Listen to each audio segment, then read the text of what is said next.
Tonight we have the remarkable story of a man who says when it comes to Los Angeles, the CIA hasn't always played by the rules. The agency has dealt drugs throughout this country for a long time.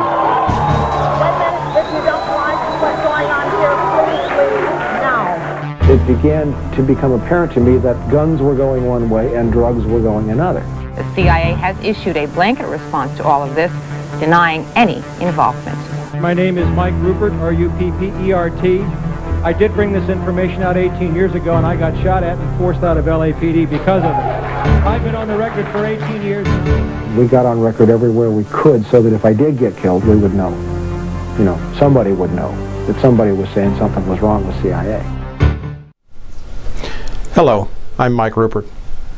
It has been 28 months since the attacks of September 11th changed our world forever.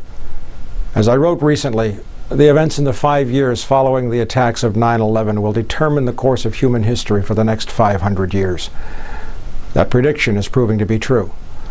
Within 3 months of those attacks, I and my publication, From the Wilderness, had, using unimpeachable research materials, assembled a clear picture of what was driving world events.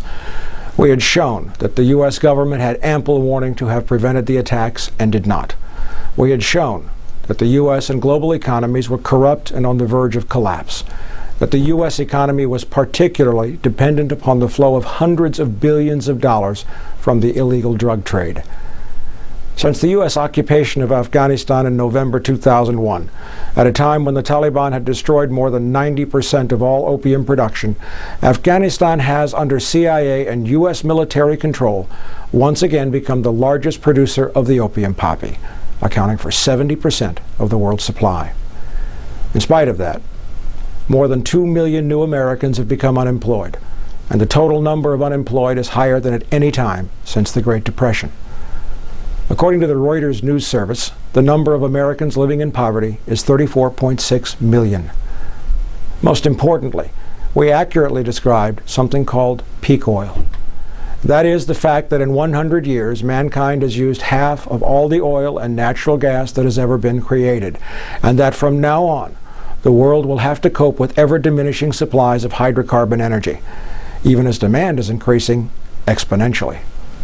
We described the war that Dick Cheney told us would not end in our lifetimes as a sequential war to control the last remaining oil reserves on the planet. We specifically stated that the Middle East, Colombia, and Venezuela were on the agenda. We have been proved right on every count. And in the 2 years since I gave this lecture at Portland State University, our subscribers have benefited from more than 100 separate articles which have kept them ahead of the game. With the occupations of Afghanistan and Iraq, both of which have become costly guerrilla conflicts, and with the exposure of the Bush administration's deceptions about 9/11, and the threats posed by Saddam Hussein, we have seen the seeds for new conflicts being planted in West Africa, Venezuela, and Colombia, as well as in the Far East, Indonesia, and Korea. In each of these places, there are reserves of oil and gas or strategic transit routes that can help to meet supply needs for whoever controls them. The endgame for all this struggle is China, whose oil imports were recently predicted by the Japan Times to increase by 500% before the year 2030. What we did not know at the time that we made this tape, a fact which was not known even to the oil companies who were drilling there, was that an anticipated bonanza of oil from the Caspian Sea basin and Kazakhstan was proving to be a major disappointment. As one oil expert told the May 2003 conference on peak oil in Paris, which I was attending, quote, 20 out of 25 wells sunk in the Caspian basin between 2000 and 2003 have resulted in dry holes. What was thought to be a reserve holding as much as 200 billion barrels of oil has shown itself to be a series of isolated pockets totaling no more than 40 billion barrels. Planet Earth consumes 1 billion barrels of oil every 11 and a half days. That oil may never reach Western markets because of the drilling, pumping, and transportation investment required. As this realization came to pass, the oil reserves of the Middle East have become all the more important for the industrialized world. 60% of all recoverable oil is in the Middle East. That helps to explain the sudden shift in U.S. policy away from Afghanistan and towards Iraq in 2002. It also explains the desperation behind the sloppy and fraudulent efforts to get the U.S. into Iraq at whatever cost, even if that prevented the re-election of the Bush administration or its exposure to impeachable charges over forged documents, the outing of CIA counterterror personnel, and many other criminal activities. 11% of all recoverable oil in the world is in Iraq.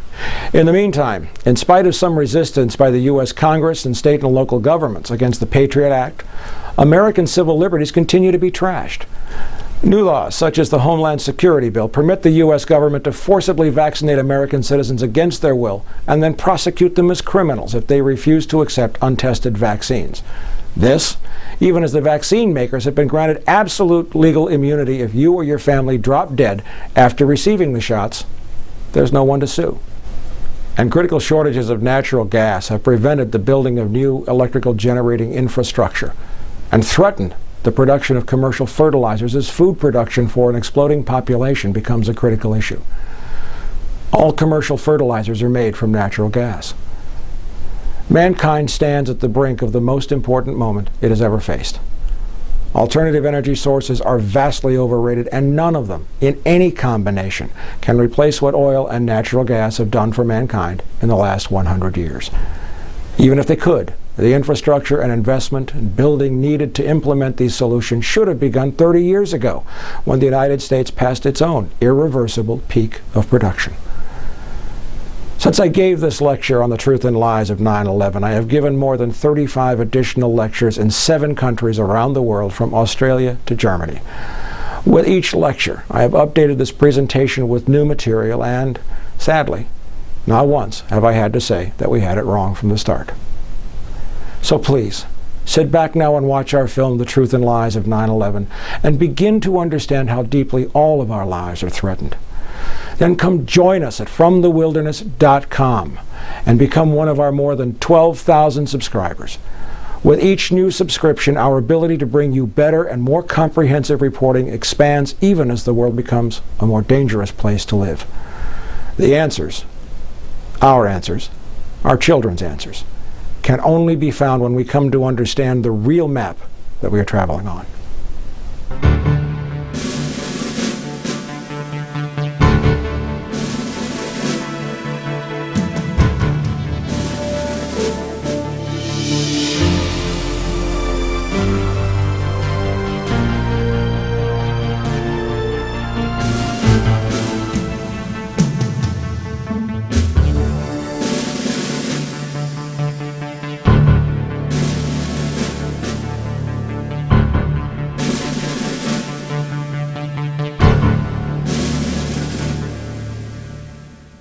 Mr. Speaker, members, I rise today really with a very heavy heart, one that is filled with sorrow for the families and the loved ones who were killed and injured this week.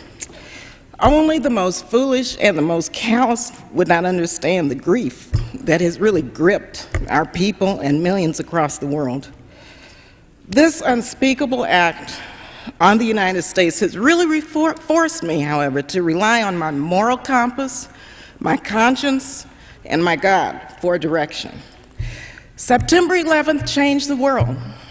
Our deepest fears now haunt us.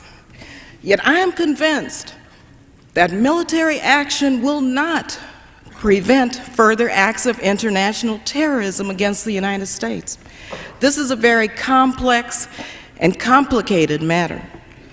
Now, this resolution will pass, although we all know that the President can wage a war even without it. However difficult this vote may be, some of us must urge the use of restraint. Our country is in a state of mourning. Some of us must say, let's step back for a moment, let's just pause just for a minute and think through the implications of our actions today, so that this does not spiral out of control.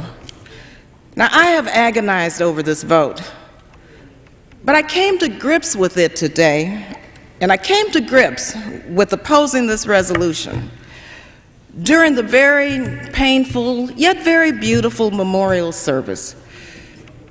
As a member of the clergy so eloquently said, as we act, let us not become the evil that we deplore.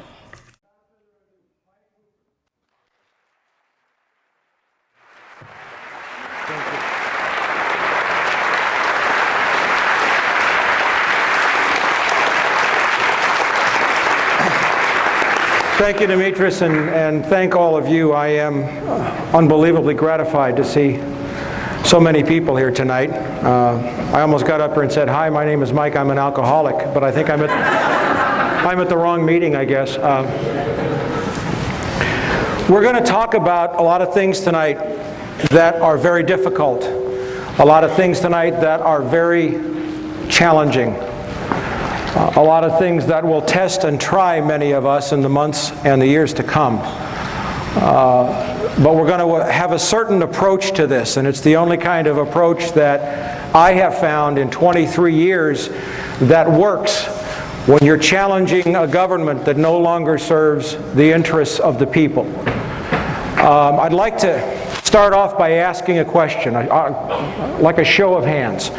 How many people in the room tonight believe that Lee Harvey Oswald was the lone gunman and solely responsible for the murder of John F. Kennedy? Show of hands. 2 hands, and they're both joking. How many people in the room tonight believe that the war that is now taking place and getting ready to move all over the world is solely the result of the attacks on the World Trade Center on September the 11th?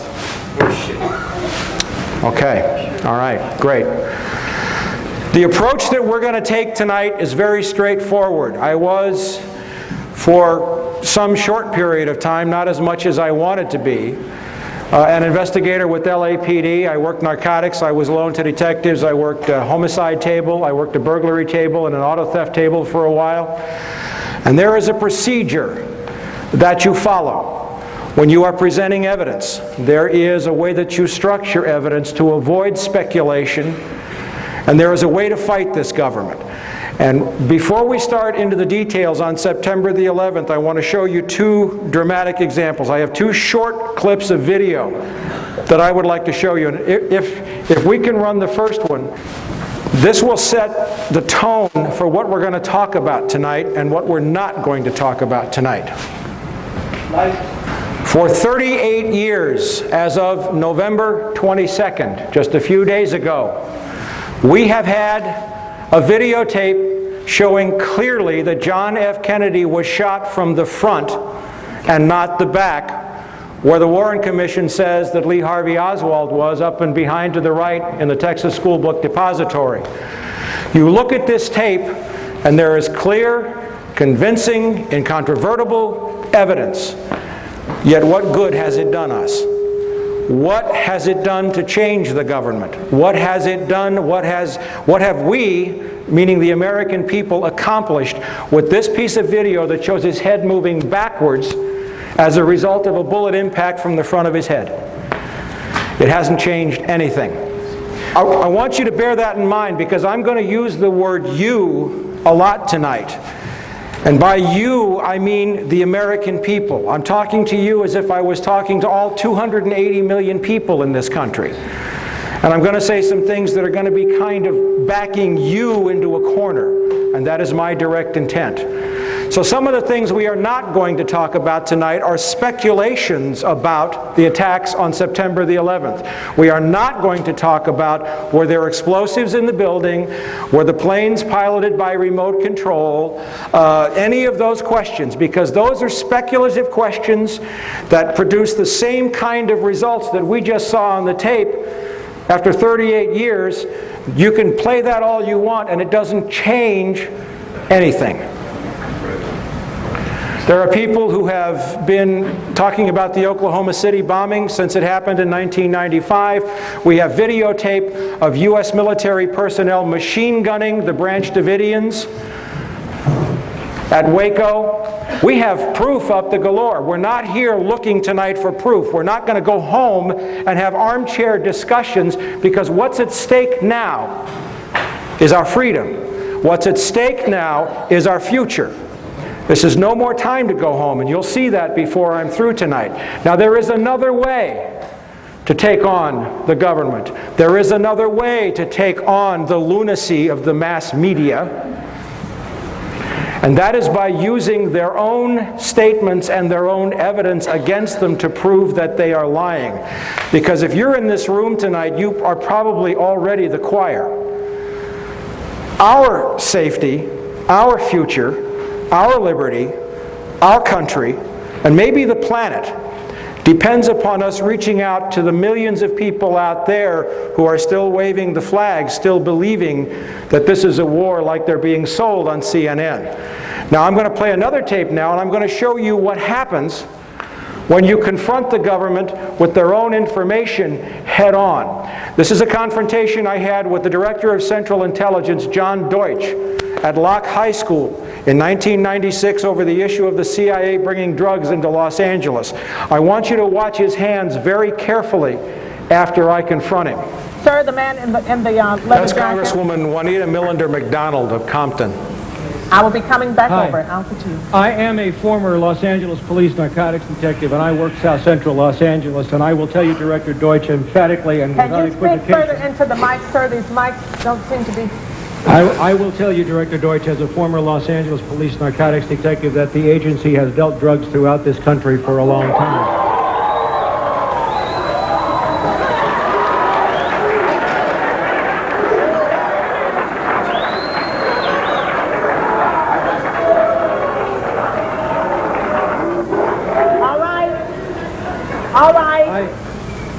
All right, obviously that is an answer for a lot of you. Now can you please? All right, now can you please? I refer direct... Wait a minute.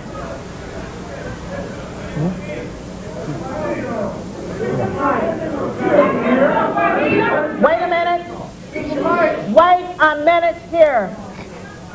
Wait a minute. If you don't like what's going on here, please leave now. No, leave. No, leave now, because there are others who do want to hear what's going on in this room. Will you please take your seats? I will come back to you as we roll back across to the center section. Director Deutsch, I will refer you to 3 specific agency operations known as Amadeus, Pegasus, and Watchtower. I have Watchtower documents heavily redacted by the agency. I was personally exposed to CIA operations and recruited by CIA personnel who attempted to recruit me in the late 70s to become involved in protecting agency drug operations in this country. I have been trying to get this out for 18 years, and I have the evidence. My question for you is very specific, sir. If, in the course of the IG's investigations and Fred Hitz's work, you come across evidence of severely criminal activity, Let him speak into and the it's mic. classified, will you use that classification to hide the criminal activity, or will you tell the American people the truth? Watch his hands. Watch his hands.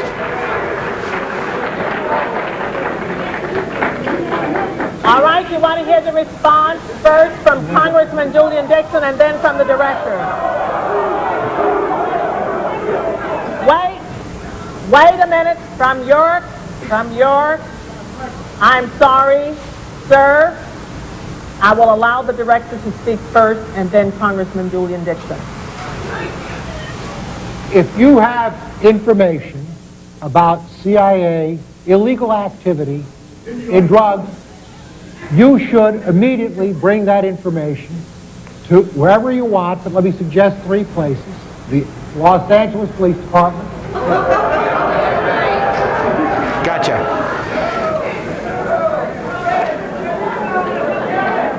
Please. I'm sorry, others want to hear this answer. I am sorry, others want to hear this answer. It is your choice, the Los Angeles Police Department, the Inspector General, or office of one of your Congress persons from this. I did that 18 years ago, sir, and I got shot at for it. Wait a minute, sir. Wait a minute, sir. And Sir, you have not gotten the mic yet. You are not. But wait a minute, then don't speak out of turn. let me say something else. If this information turns up wrongdoing, we will bring the people to justice and make them accountable. All right, Congressman Dixon. Thank you, sir, for coming.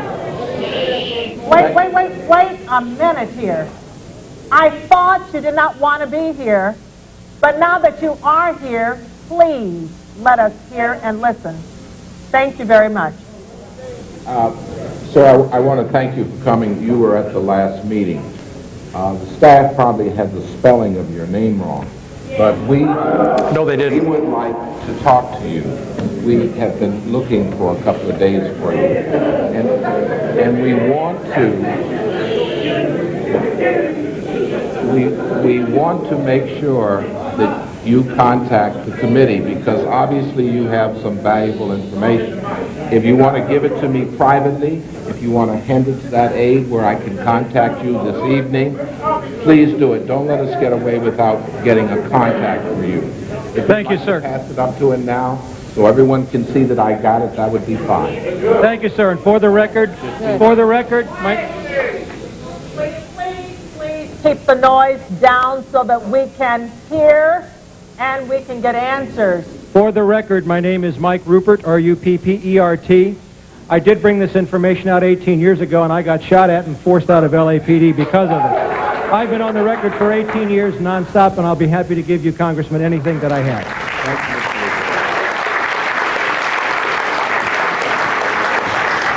I have to tell you that that was probably the most fun I've ever had in my life.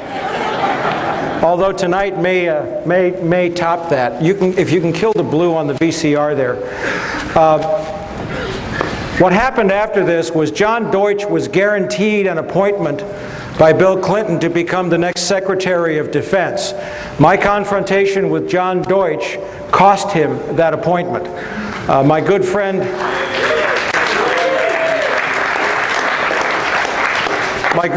Dick Gregory, who I just did a radio show with on Thanksgiving Day, called me up and said he said he was talking to some people in Washington, and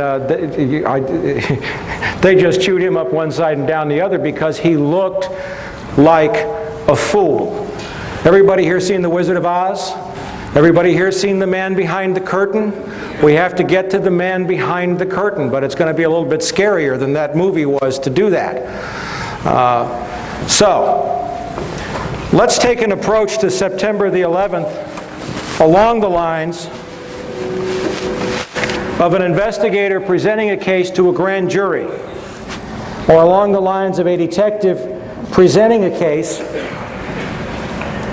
to a district attorney.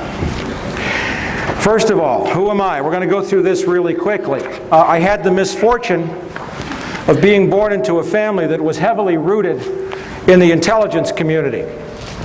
My mother was a cryptographer and cryptanalyst for the Army Security Agency and National Security Agency during World War II. She worked for Secretary of State Cordell Hull. She worked on the Japanese and Russian codes. By the way, we did know the Japs were going to attack Pearl Harbor, and we did let it happen. This is evidence that I would present. This is my mother's separation from the NSA in December 1949 because she was going to have babies. She didn't have me until 51. But my dad was also recalled into the Air Force. During the Korean War, he went to work for Martin Marietta and went to work on projects like the Titan 3C, which put up all the CIA's keyhole spy satellites. Relatives of my father were OSS, that's the forerunner of CIA, and they were career at CIA in Langley. So everybody in the family had a clearance. I used to come home from school and say, "What's for dinner?" And Mom would say, "I can't tell you."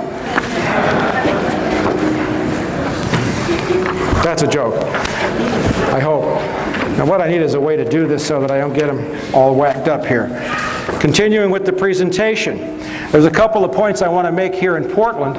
This is one of my rating reports from LAPD showing an outstanding rating, showing also that I have, especially in the field of narcotics enforcement and investigative procedures, I was loaned to Wilshire Division Narcotics several times and specialized in narcotics. I was even sent to a training school by the U.S. Department of Justice and the DEA, which I attended. You don't get that for writing parking tickets. And the reason why I say this is because the ranking member of LAPD in the room that day when I confronted John Deutsch told Ted Koppel that I had never worked narcotics. And that got me pulled from a live interview with Ted Koppel.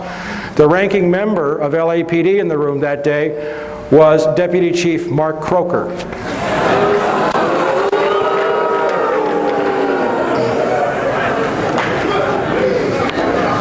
Yeah, I'm having fun already.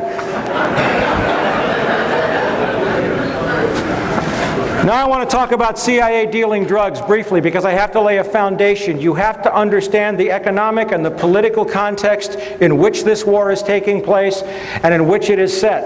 And there's two things that if you don't understand, you will never understand September the 11th. One is drugs, the other is oil. Or one is oil, the other is drugs, okay? We want to talk about evidence. We want to talk about proof, okay? This is a memorandum that was written February 11th, 1982 to the Honorable William J. Casey. Everybody remember Bill Casey from Iran-Contra? CIA Director, signed by Attorney General William French Smith. This was at the beginning of the Contra War, very early in the Reagan administration. And something had happened before this. There had been a series of negotiations. Now in the CIA, the highest rung on the food chain is called an officer. If you are a case officer at CIA, you are someone who cannot be disavowed or denied. You are a man of the cloth. You are a man blessed with immunity. The agency will protect you. But underneath that on the food chain, they have career agents, contract agents, foreign agents, informants. They have proprietary companies, employees of the there's a whole category of people. Well, in 1982, because the CIA knew there was going to be a massive explosion in cocaine trafficking that they were going to control, U.S. cocaine consumption went from roughly 80 metric tons in 1979 to 600 metric tons by 1987. Think about that for a minute. That's a lot of coke. All right? They knew that was coming. All right? So one of the things they did legally, because the agency and the government, they always find paper ways to try to cover their trail, and they think nobody will catch them.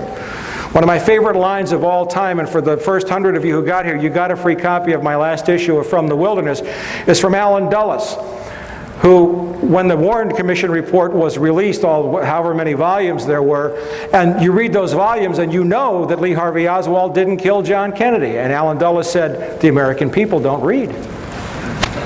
You don't read. This memorandum says, first of all, they took all the people who were not case officers and they decided to call them non-employees of the Central Intelligence Agency. There's a federal law stating that if a federal employee breaks a federal law, you have to report him. They were caught on the horns of a dilemma. So first they said, well, all these people are not employees, even though they get CIA paychecks. And then they said, in light of these provisions and in view of the fine cooperation the Drug Enforcement Administration has received from CIA, no formal requirement regarding the reporting of narcotics violations has been included in these procedures. That's black and white evidence of a conspiracy. The Attorney General of the United States just told the CIA director he no longer had to report it when anybody other than a case officer was dealing drugs. Let's look at something else about how cynical these people are. Now, I've been studying CIA and the drug trade for about 23 years, and this is one of my favorite documents of all time. Some 28 C-130 Hercules were smuggled by the CIA and the Pentagon through the U.S. Forest Service into private hands, supposedly for the purpose of fighting forest fires. The problem was that some of them turned up in Peru, in Mexico, in Panama, in Angola, in Iran, and Iraq, running covert missions for the CIA. One of these C-130s was caught in Mexico City. Aeropostal de Mexico had it, with $1 billion worth of cocaine on board. The Forest Service, having let these airplanes out, found itself in a kind of embarrassing position. So they had their lawyers work on it, and notice the last sentence. DOD is the Department of Defense. Apparently, DOD thinks that by having the Forest Service as the intermediary, if any future aircraft are used in drug smuggling, the Forest Service and not DOD will suffer the adverse publicity. They don't care about stopping it, they care about who's going to take the blame. It is possible to nail these people, but you have to know how to approach. The main reason why the CIA deals drugs is for one reason and one reason only. It's not to fund covert operations. The main reason is not to weed out the gene pool, although I will tell you, and I have proven that blacks have been deliberately targeted, but the CIA brings in more drugs than all the African Americans could use in this country. The main reason the CIA deals drugs is to support the U.S. economy. Let's take a look for a second. I don't know if you can read this in the back, but I'll call the names out. We're going to see something that's very unusual here. The National Security Act of 1947 created the CIA. It was written by a man named Clark Clifford, who was a longtime aide to Harry Truman. Okay? Clark Clifford's profession was he was a Wall Street banker and lawyer.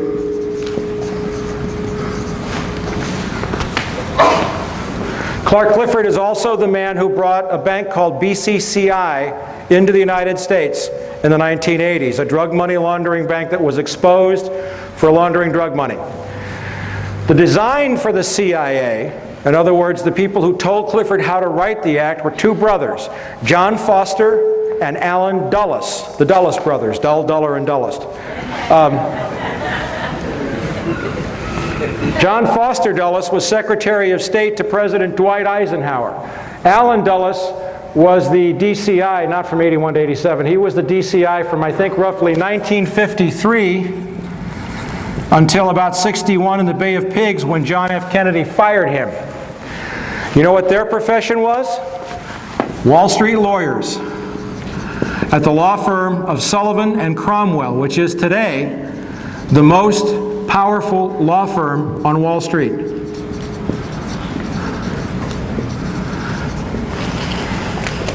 Bill Casey, the man we just saw the memo addressed to. We know he was Ronald Reagan's DCI. What did Bill Casey do for Richard Nixon? He was chairman of the Securities and Exchange Commission.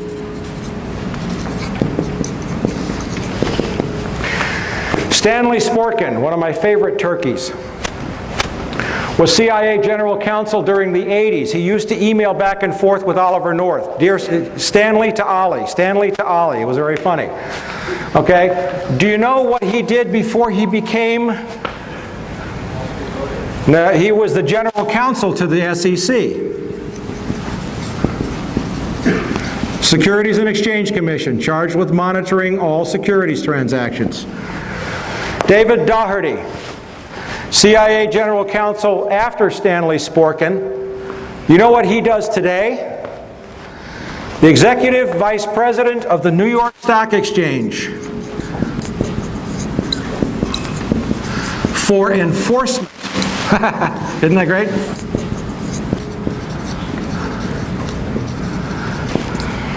And then we have a gentleman by the name of A.B. Buzzy Krongard, and we're going to hear a lot about Buzzy Krongard tonight. Buzzy Krongard is currently the CIA Executive Director. The top three positions are DCI, Director of Central Intelligence, DDI, Deputy Director of Intelligence, and Executive Director. Buzzy Krongard was, until 1998, the head of an investment bank called A.B. Brown. A.B. Brown is involved in insider trading connected to September the 11th. He's a Wall Street banker.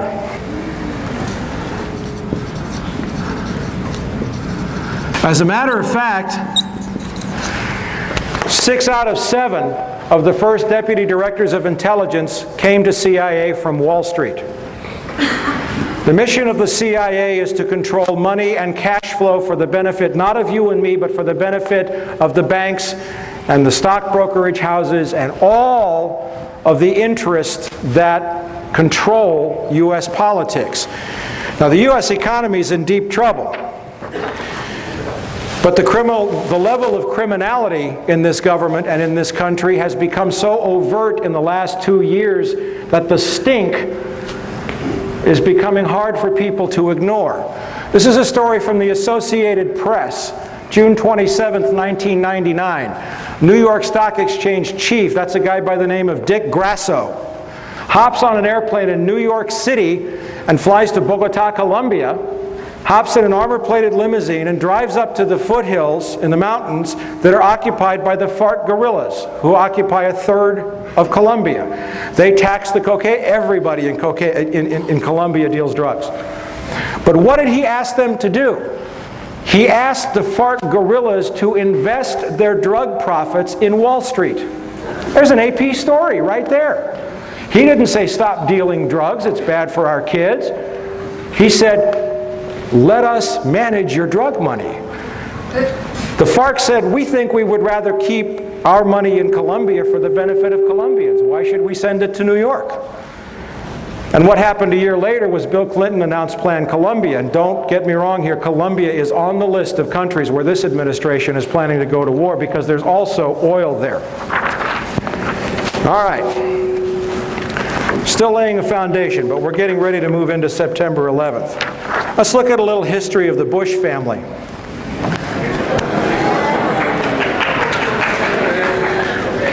I'm having a lot of fun. Okay. This is from a book called The Unauthorized Biography of George Bush, which is an extremely well-researched book. And everything that they put in here is sourced. If we go to George Herbert Walker Bush's father, Prescott Bush, he was the managing director of a firm called Brown Brothers Harriman during the 30s and 40s. Brown Brothers Harriman financed Adolf Hitler before and during World War II. Brown Brothers Harriman got involved with the Hamburg steamship line. They got involved with a number of companies and front organizations that channeled money directly to Adolf Hitler, and they did not stop that relationship when the war began. As a matter of fact, one particular firm, it was a bank affiliated, it was the Union Bank, affiliated with the Thyssen, that's T-H-Y-S-S-E-N, Steel Trust, managed by Prescott Bush, produced 50.8% of Nazi Germany's pig iron, 41.4% of Nazi Germany's universal plate, 36% of Nazi Germany's heavy plate, 38.5% of Nazi Germany's galvanized steel, 45.5% of Nazi Germany's pipes and tubes, 22% of Nazi Germany's wire, and 35% of Nazi Germany's explosives.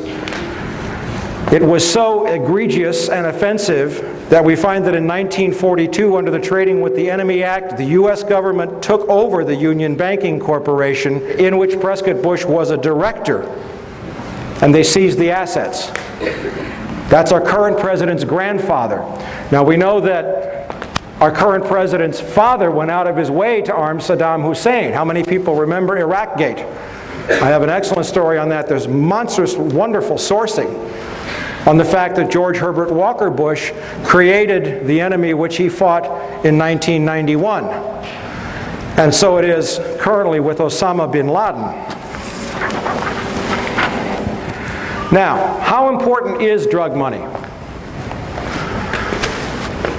The International Monetary Fund published a report in January of this year showing that $1.5 trillion, trillion with a T, a year is laundered through the world banking system. Of that, according to Le Monde and according to the U.S. Department of Justice, it's very safe to say that $500 billion to $600 billion of that is directly the result of the drug trade.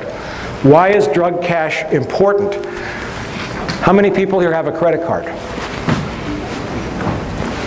All right, now I want you to be real truthful when you answer this. When you open your credit card bill every month, what do you look at first? I want everybody to look first at the total balance owing on the card. Raise your hand. How many of you look first at the minimum monthly payment required? How many of you pay your credit cards off in full every month? I'm impressed.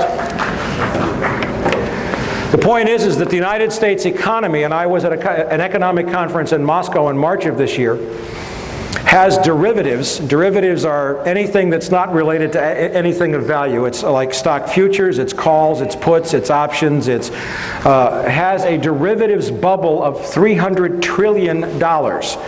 20 trillion of that alone is connected to J.P. Morgan Chase, which is about ready to go under thanks to Enron.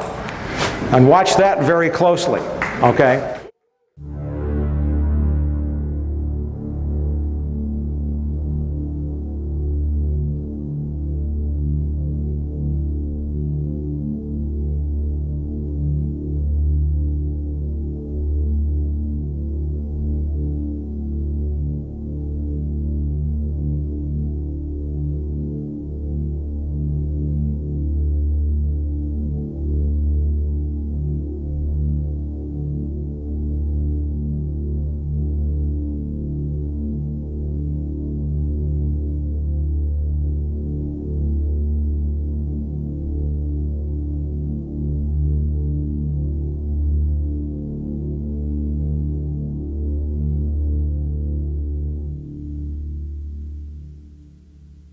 Just in March of this year, we had a wonderful piece of evidence come up from Senator Carl Levin's minority report to the Senate Permanent Subcommittee on Investigations, and it was a report on correspondent banks and money laundering. Now, this is a story from the Washington Post dated February 5th. It says, inattention and disinterest by U.S. banks in screening the foreign banks they take as clients has allowed rogue foreign banks, not rogue, and their criminal clients to carry on money laundering and other criminal activity in the United States and to benefit from the protections afforded by the safety and the soundness of the U.S. banking industry, said Senator Carl Levin of Michigan.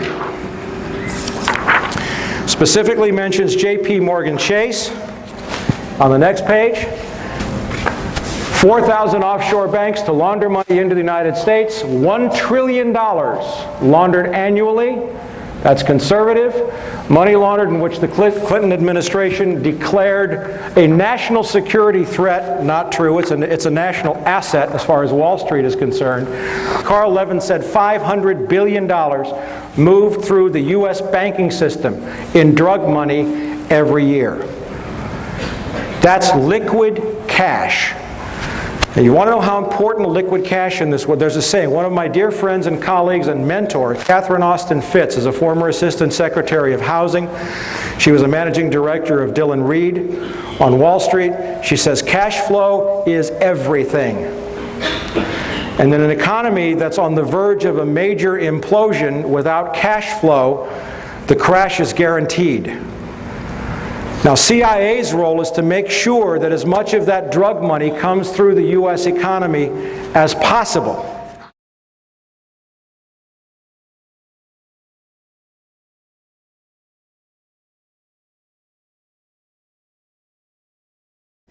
When I was a little girl, I grew up at 48th and Larchwood in West Philadelphia, and the Solari index was 100%.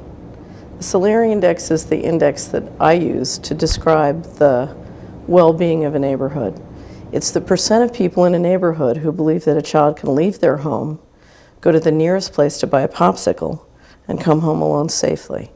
It was unthinkable that a child wasn't safe at 48th and Larchwood in West Philadelphia in the 1950s.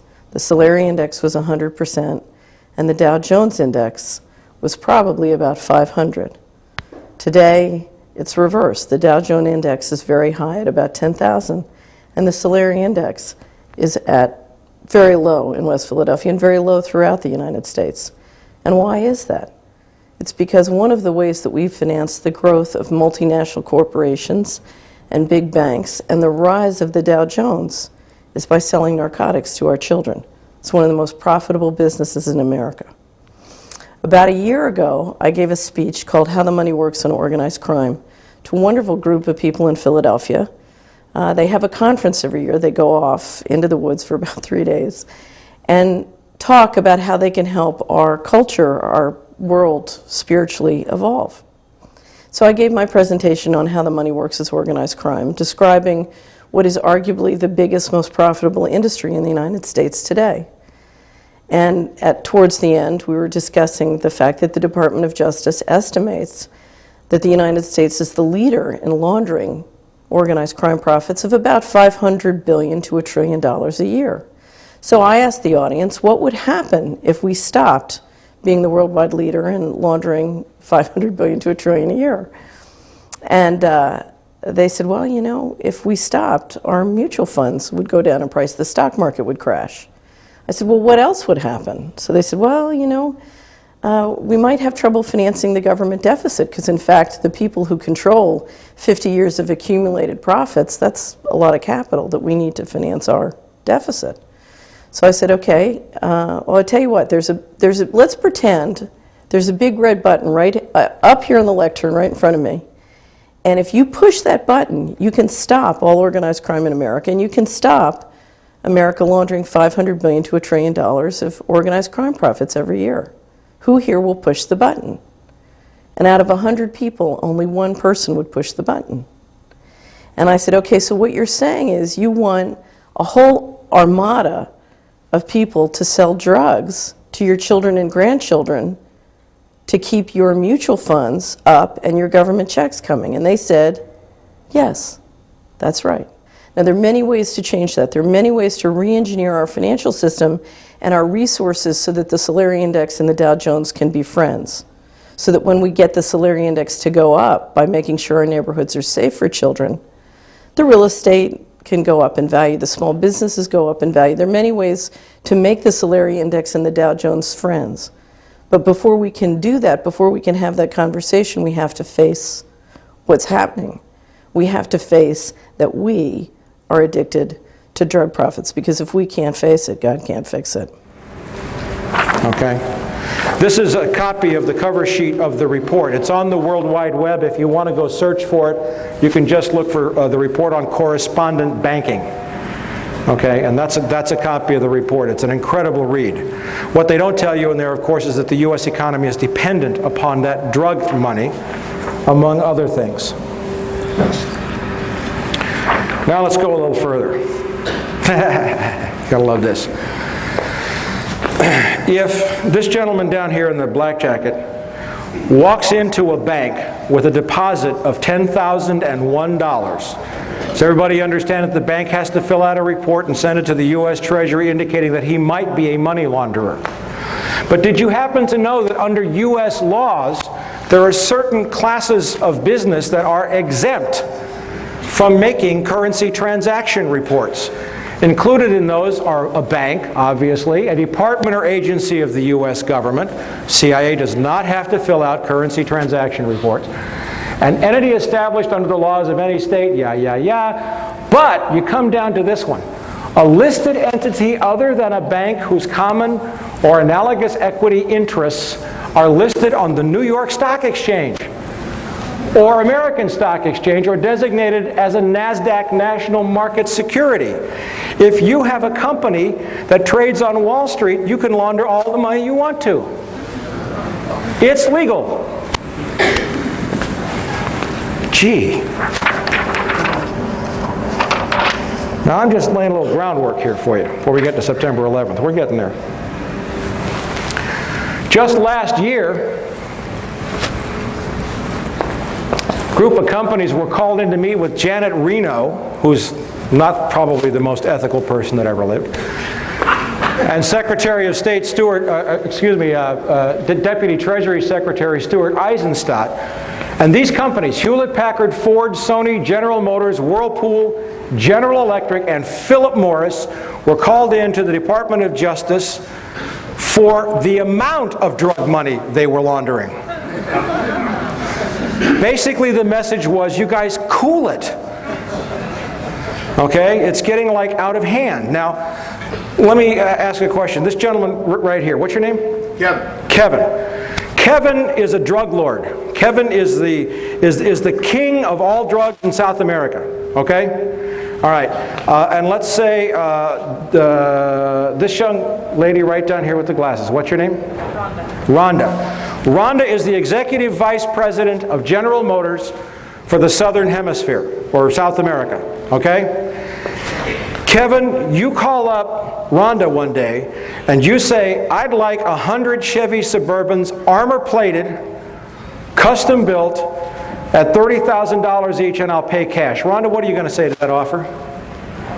All right. All right. Now, Kevin's got money that he can't spend because it's drug money. But now he's got 100 Chevy Suburbans. But let's say now that, the gentleman with his hand on his chin right there. Yeah, right there. What's your name? No, you. What's your name? Brian. Brian is Jack Welch, the chairman of General Electric. Okay? Now, Kevin, you're really good. Okay? You got $200 million that you got to move. Okay?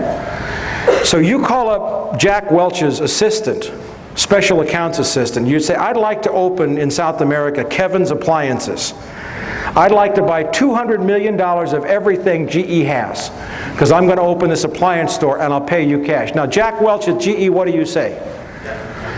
Right on. Let's do this deal. Now, by the way, who owns NBC? General Electric. MSNBC, CNBC, all the NBCs. Okay?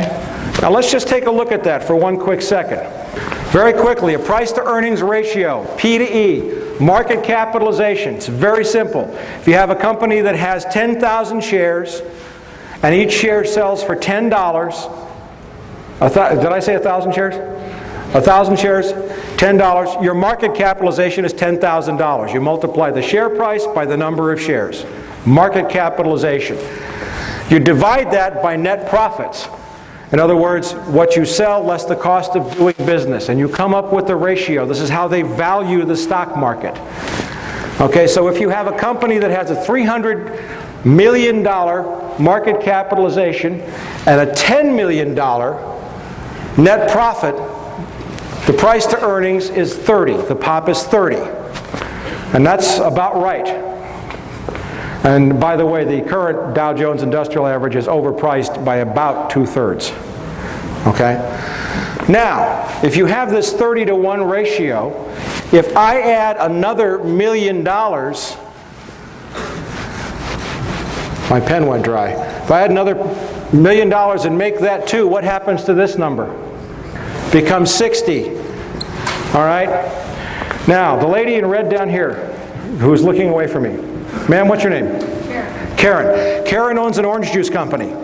Makes the best orange juice in the world. And I owe all of what I'm teaching you now to Catherine Austin Fitz. And she has a wonderful website at solari.com, and we'll put those up before I leave. You make incredible orange juice. Okay, the best orange juice in the world. It's fairly priced. Karen's orange juice, right? Okay? You have $1 million net profit a year. Now, let's say this young lady down here in the glasses with the light green sweater. What's your name? That's you. What's your name? Chris. Chris is the Chief Executive Officer of PepsiCo, which owns a small orange juice company called Tropicana. Okay? You see her company with $1 million in net profit. How much, and your price to earnings is 30-to-1. How much are you willing to pay for that? How much are you willing to pay for her company? Would you pay $29 million?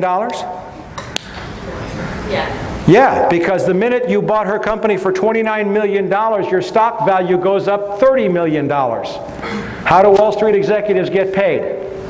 In stock. And you watch very closely the Bush administration's plan for economic recovery. It's all handouts to the corporation, which will go directly to boost their POP, which will put hundreds of millions of dollars in the pockets of executives. Has anybody noticed the Bush administration has not offered one single aid plan for any unemployed airline worker?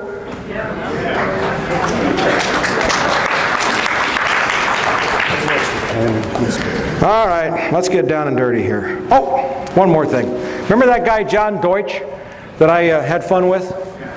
Okay, well, right now he's on the board of directors of Citibank. along with the former executive director of the CIA, who is not on the board, but she's very highly placed executive, Nora Slatkin.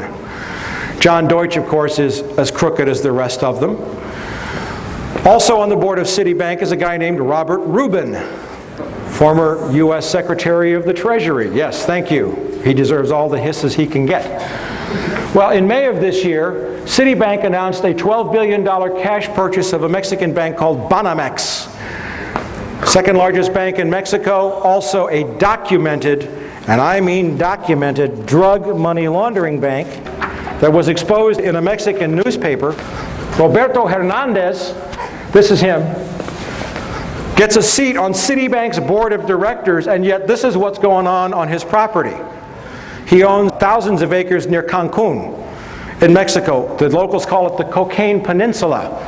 There's hundreds of photographs. He lost two lawsuits in Mexico, and then my friend Al Giordano, who publishes a great website called www.narconews.com, wrote a great story about the Mexican paper stories, and Hernandez sued Giordano in New York, and he's going to lose that lawsuit, by the way. Al Giordano's a brave journalist.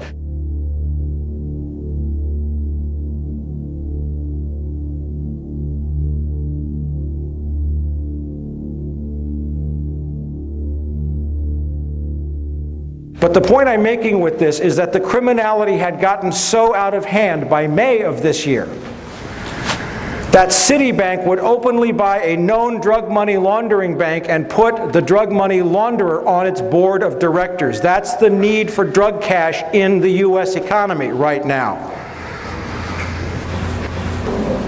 By the way, Citibank's record of involvement in drug money laundering is extremely well documented in the Wall Street Journal and the New York Times. It laundered some, I think, $300 or $400 million for Raul Salinas de Gortari, the brother of the former Mexican president. Now let's go to some other things that are going on in the economy so that we set you up to understand what's going on around September the 11th. The U.S. economy is being looted. Anybody here remember the savings and loan scandal? Yeah. You know, the gang that's in the White House is the same gang that brought us the savings and loan scandal? That took $500 billion out of your pockets. Well, here's some new developments in the government. And by the way, I'm not a Democrat or a Republican. Bill Clinton's a sleazebag too. Okay? That so-called liberal put almost a million nonviolent drug offenders in prison to boost the shares of companies like Corrections Corporation of America and Wackenhut. He destroyed many of the welfare laws, and one is not better than the other. But notice this, HUD loses, HUD, Housing and Urban Development, $59 billion. When was the last time you lost $59 billion? This was from testimony in Congress by Susan Gaffney, Inspector General of HUD. And you know what HUD said they did when they couldn't figure out where the money went? We made an adjustment in our checkbook.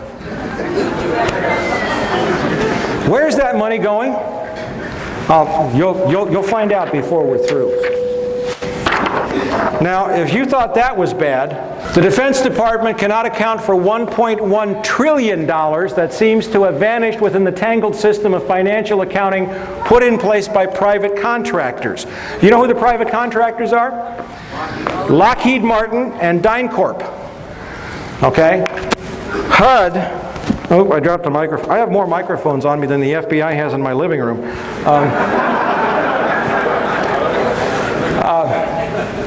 This is from a very great reporter, a very courageous woman who had served on Capitol Hill for many years and became an investigative reporter named Kelly O'Meara, who writes for the Washington Times Insight magazine. I know it's owned by Moon, but Kelly does fabulous work, and she's written a great piece on civil rights after the September 11th attack. The point is that $4.4 trillion in adjustments to the Pentagon books had to be cooked to compile the required financial statements, and that $1.1 trillion of that amount could not be supported by any reliable information. All right, now, there's one thing I got to do before we get to September the 11th and what's happening since. It's easy to say that this is a war about oil, and you're going to know more about it than you did when you came in here when you leave. The entire world economy is on the brink of a major collapse. 2 days before the attacks on the World Trade Center, I issued an emergency bulletin to all of my subscribers. And by the way, there's a table over here, and those of you who would like to subscribe, we have the information there for you. I'll put a website up. We also have videotapes of a lecture on Wall Street's War for Drug Money, which is like 2 hours on what I did with the economy that I gave at the USC School of International Relations last December. And we have those tapes over there. I think Chris Milligan's over there somewhere. Chris, wherever you are. But I issued a bulletin saying that we were on the brink of an economic collapse that would make 1929 look like a picnic. And in the 3 weeks prior to the attacks, the Dow had dropped almost 900 points. Now, what we have seen since then, and you must understand this clearly, is that the Dow's so-called resurrection to close to 10,000 points is strictly the result of a massive infusion of cash from the U.S. Treasury, which is your cash, which is being given to the corporate executives and not to the people who have been laid off. And every time you see the Dow go up, you'd better believe that another 5,000, 10,000 people have lost their jobs.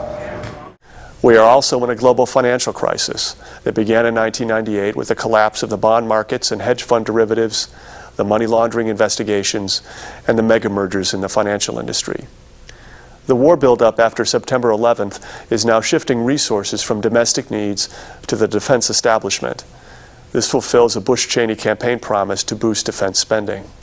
But it is not sustainable for a number of reasons. And then this brings us into the issue of oil briefly, and we'll get into this more later.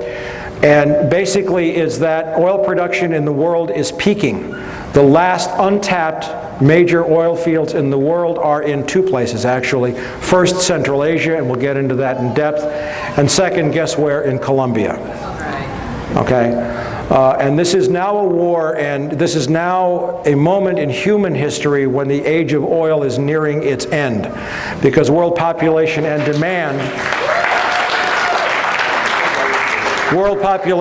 demand will exceed production sometime within roughly the next 10 years. And we're going to get into that for why. But now let's go back into the warnings about September the 11th. And I didn't do a lot of this, and we have time. Osama bin Laden is of course a Saudi Arabian by birth. His family is exceptionally wealthy. They own not only major construction companies, but they are heavy investors in high technology stocks like Nortel. They have a piece of Pepsi, I think, and Coca-Cola. They're into everything. They're very wealthy.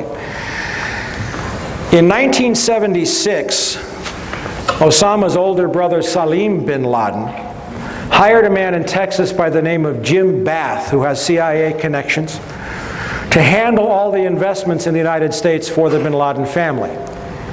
Jim Bath also happens to be a personal, almost lifelong friend and former Air National Guard pilot with George W. Bush. And immediately after Jim Bath made the arrangements to took over the bin Laden family's finances, Jim Bath made a $50,000 investment in George W. Bush's first company, Arbusto Energy.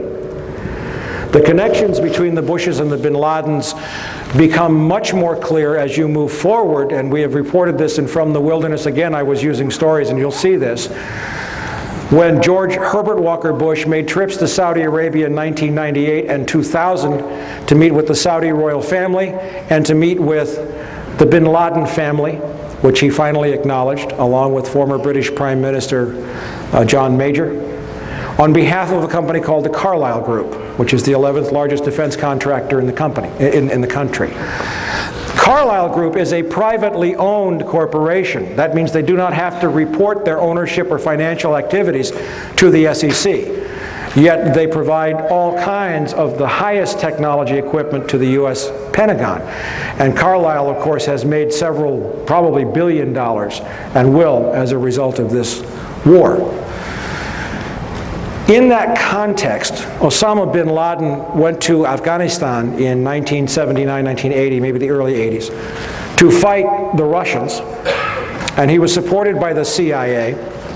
And it's interesting to note that when the Russians invaded Afghanistan, 0%, and this is from Professor Alfred McCoy of the University of Wisconsin, who's also one of my subscribers, in a great book called The Politics of Heroin, 0% of the U.S. consumption of heroin came from Pakistan, Afghanistan before the Russian invasion. By 1985, 86, 40% of the heroin in the United States came from that region, all controlled by the Central Intelligence Agency. And Osama bin Laden came up under a guy named Gulbuddin Hekmatyar, who ran 6 heroin labs, all protected by the CIA and controlled by the agency. He has been a CIA asset for a long period of time. We'll see more about that. He is a CIA creation.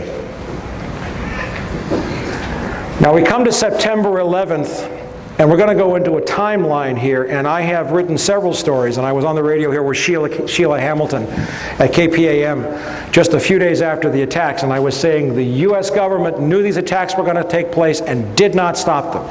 And I keep building to that evidence, but I'm going to show you a couple of things now. Not by any means all of the evidence that I have of foreknowledge, but just a couple of telling points. Israeli security issued urgent warning to CIA of large-scale terror attacks. And this is a long story saying that the Israeli Mossad knew that the attacks were going to take place. They knew that the World Trade Center were the targets.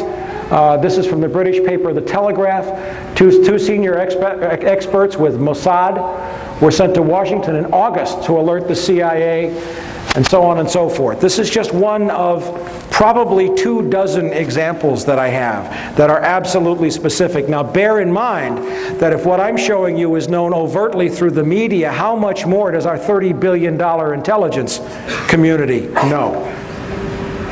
There's a recurring theme out there that maybe the Israelis did this. You hear that in some right-wing circles. Horsepucky. They didn't do it. They were warning the U.S. hand over fist, and the U.S. did not listen because it needed the attacks. And you will be convinced of that. But here's one of the most telling pieces of evidence that I found. We reviewed the list of former tenants of the World Trade Center at the online Wall Street Journal site, and there's the website. It is an alphabetical list of tenants. Scroll to the very bottom and notice the moving date for the office of Zim American Israeli Shipping to Norfolk, Virginia. They were in the World Trade Center. They must have had Mossad's input because they vacated 1 week before September the 11th, and they broke their lease. The Israelis didn't pull the attack, but they were smart enough to get their people out of the way. How come our government didn't do the same thing for us? Now we're getting into the heart of September the 11th. I picked up this document just a few days after the attacks, September 23rd. And it's from the Herzliya Institute for Counterterrorism. It is an Israeli counterterrorist think tank. Of course it's connected with the Mossad. And what they detailed, this is from the October 15th issue of From the Wilderness. Between September 6th and 7th, the Chicago Board of Options Exchange saw purchases of 4,744 put options on United Airlines, and only 396 call options. A put option is basically a bet that the stock price is going to go down. It's a contract that's entered into that's irrevocable, and let's say the gentleman in the suspenders, I do a put option deal with you to sell shares at $100 in 2 weeks, 4 months. 4 months is the standard, but you can write the contract for anything you want. And he's committed now to buy the shares for $100. Well, if I know that the attacks are going to take place, I don't have to deliver the shares until the contract matures.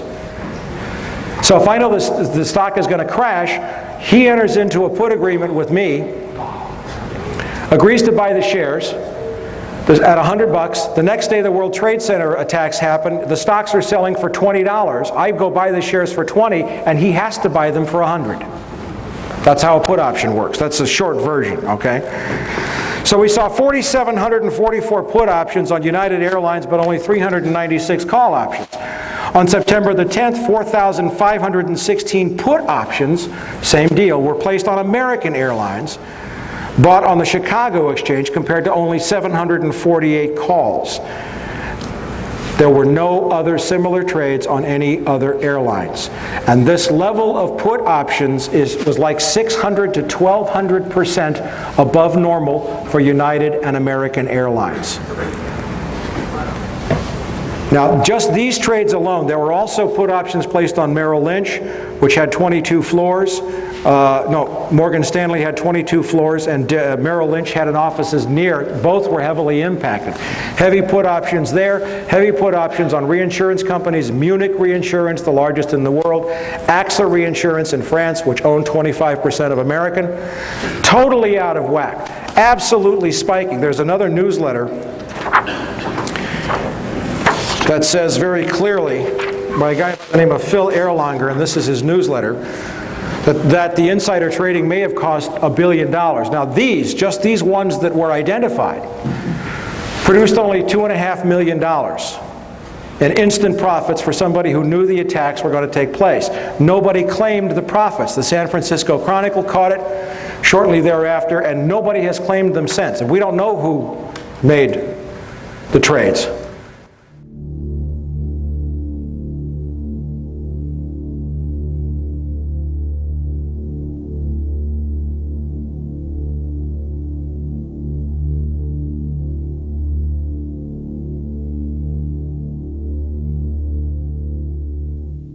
But what did the Herzliya Institute for Counterterrorism tell us?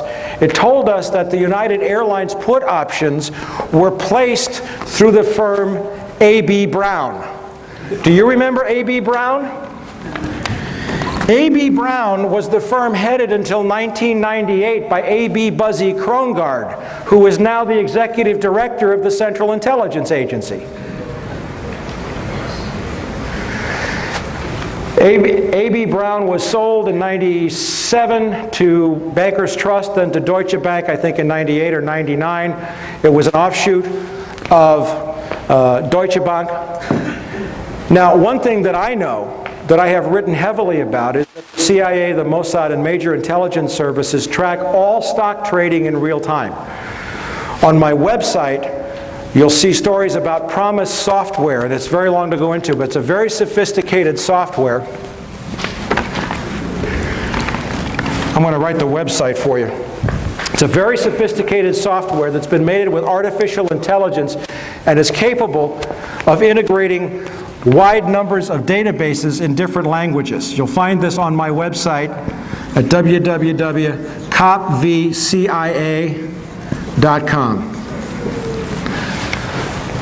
Now, I know that CIA and Mossad track stock trades in real time, so if all these put options were placed on American and United, do you think that should have triggered some alarm inside the Central Intelligence Agency? But instead we find that the trades were placed through a firm that was once owned, managed, by the guy who was the number 3 at CIA. This is just pieces of evidence now. I'm building the case.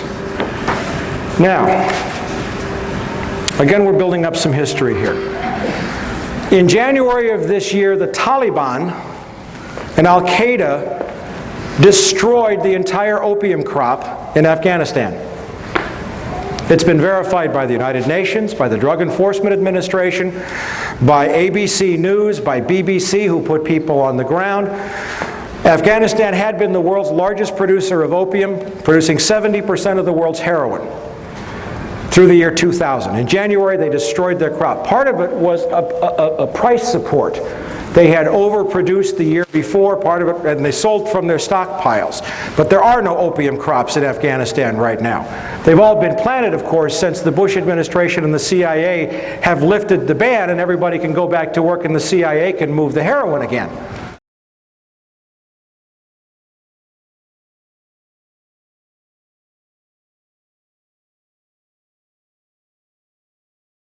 Something that is not being reported in the US press but is getting quite wide coverage in England and in Europe.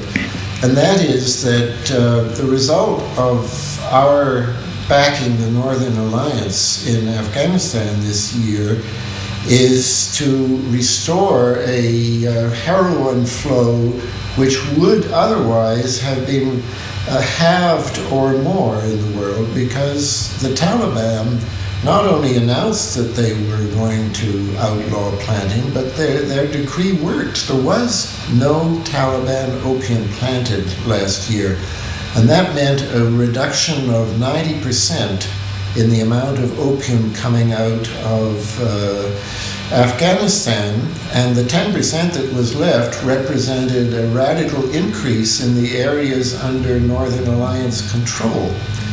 Now, if we had not gone into Afghanistan, this would have been the most effective reduction in the flow of heroin in the world since the DEA was created 30 years ago.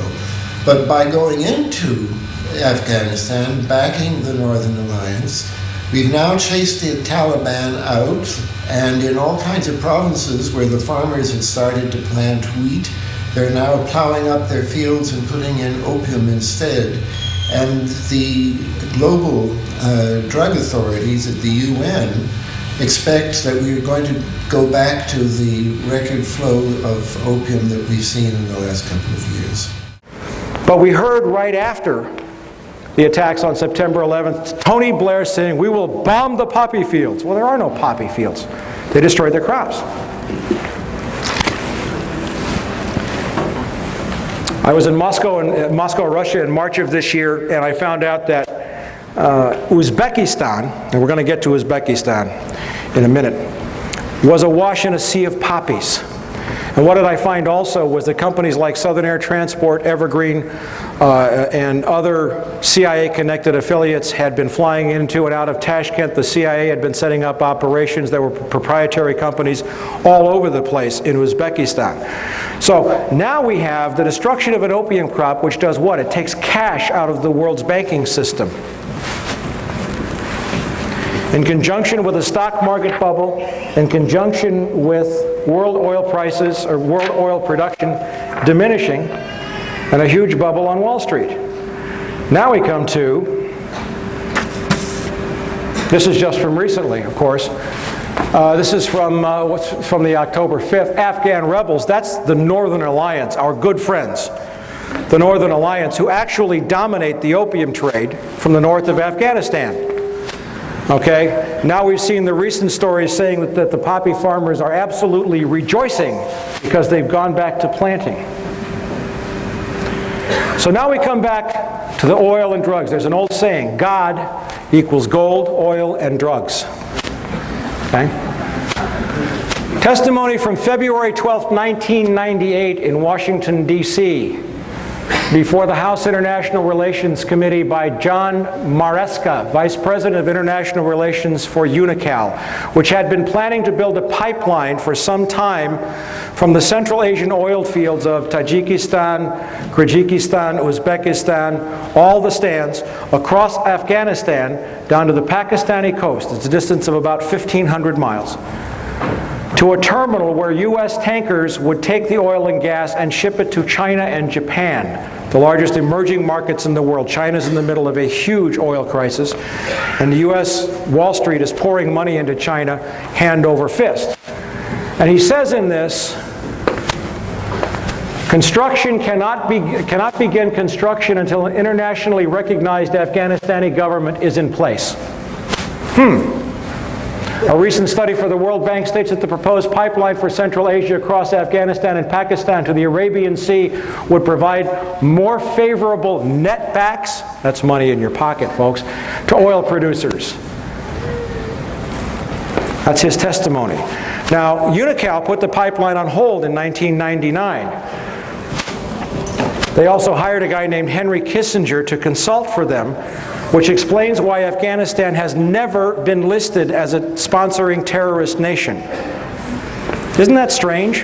The head of all the terrorists in the world, and the biggest country, has never been listed?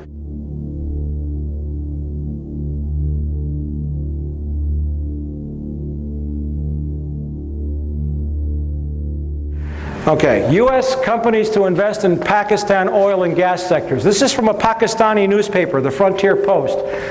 The date is, what is the date? October 10th. And what this says, now October the 10th is after we've gone to war, after the attacks on World Trade Center, after we know, is anybody surprised at how quickly we kind of won in Afghanistan? Okay. Well, the war's been planned for 4 years, and I'm saving the best for last, but the U.S. ambassador to Pakistan met with the Pakistani oil minister and briefed the ambassador on the proposed Turkmenistan-Afghanistan Pakistan gas pipeline, and said that this project opens up new avenues of multidimensional regional cooperation, particularly in view of the recent geopolitical developments in the region. Gee, the pipeline that was blocked is now back on full tilt just days after we started the bombing. Suspicious. Okay, maybe I haven't convinced you of everything, but we're just getting warmed up now. This is how Afghanistan went unlisted as a terror responser. This is the story that I found, and it says right here, UNICAL hired former State Department insiders, former Secretary of State Henry Kissinger, former Special U.S. Ambassador John. The guy was also, I didn't see that. The UNICAL guy was also a special ambassador. And Robert Oakley, a former U.S. ambassador to Pakistan. You're going to love where Henry Kissinger turns up in this, by the way. All right. This is one other thing about Kissinger. Chinese oil firm picks Kissinger as advisor.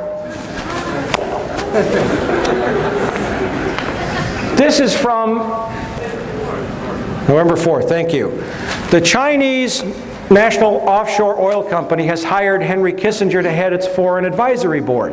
Now Kissinger's got the Pakistan end and he's got the China end of this oil pipeline. Who does Henry Kissinger front for? Rockefeller. Very good. David Rockefeller. Who's that? Zbigniew Brzezinski.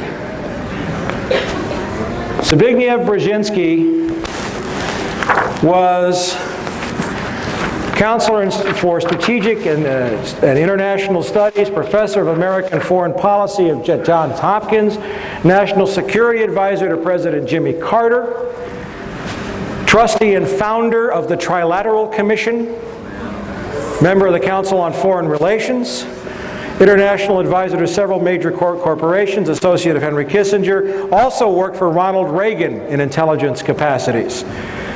Co-chairman of the Bush National Security Advisory Task Force in 1988. What a guy.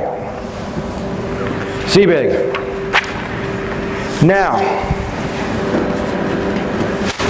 if you want to get really, really, really, really angry, go buy this book. It's called The Grand Chessboard: American Primacy and Its Geostrategic Objectives.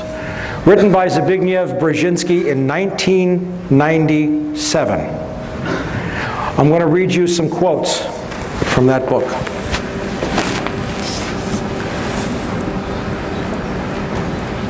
Page XII, it's the very first words in the book. The last decades of the 20th century has witnessed a tectonic shift in world affairs.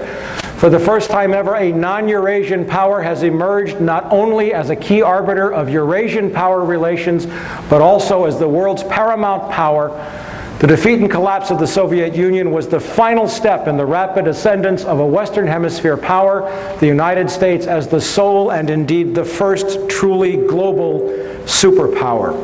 Page XII, it's in the preface. But in the meantime, he says, it is imperative that no Eurasian challenger, Eurasia is everything in between roughly east of Germany all the way to the Pacific Ocean, south through the Indian subcontinent, and includes the Middle East.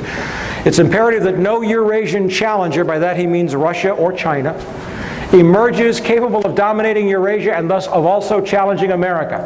The formulation of a comprehensive and integrated Eurasian geostrategy is therefore the purpose of this book, Geostrategy, Eurasia. The attitude of the American public toward the external projection of American power has been much more ambivalent. The public supported America's engagement in World War II largely because of the shock effect of the Japanese attack on Pearl Harbor. Gets worse. For America, the chief geopolitical prize is Eurasia, Now a non-Eurasian power, that's us, is preeminent in Eurasia, and America's global primacy, isn't that arrogant? America's global primacy is directly dependent on how long and how effectively its preponderance on the Eurasian continent is sustained. What he's saying is that if the U.S. wants to stay top dog, we have to control Eurasia. America's withdrawal from the world, or because of the sudden emergence of a successful rival, would produce massive international stability. It would prompt global anarchy. You know what he's saying there? Yeah, a little global anarchy would probably be a damn good thing right now. What he's saying there is, if we don't control the world by whatever means necessary, the world's going to be miserable. He didn't ask my opinion. Did he ask yours? Okay. In that context, how America manages Eurasia, do we manage people around the world? Is that our job?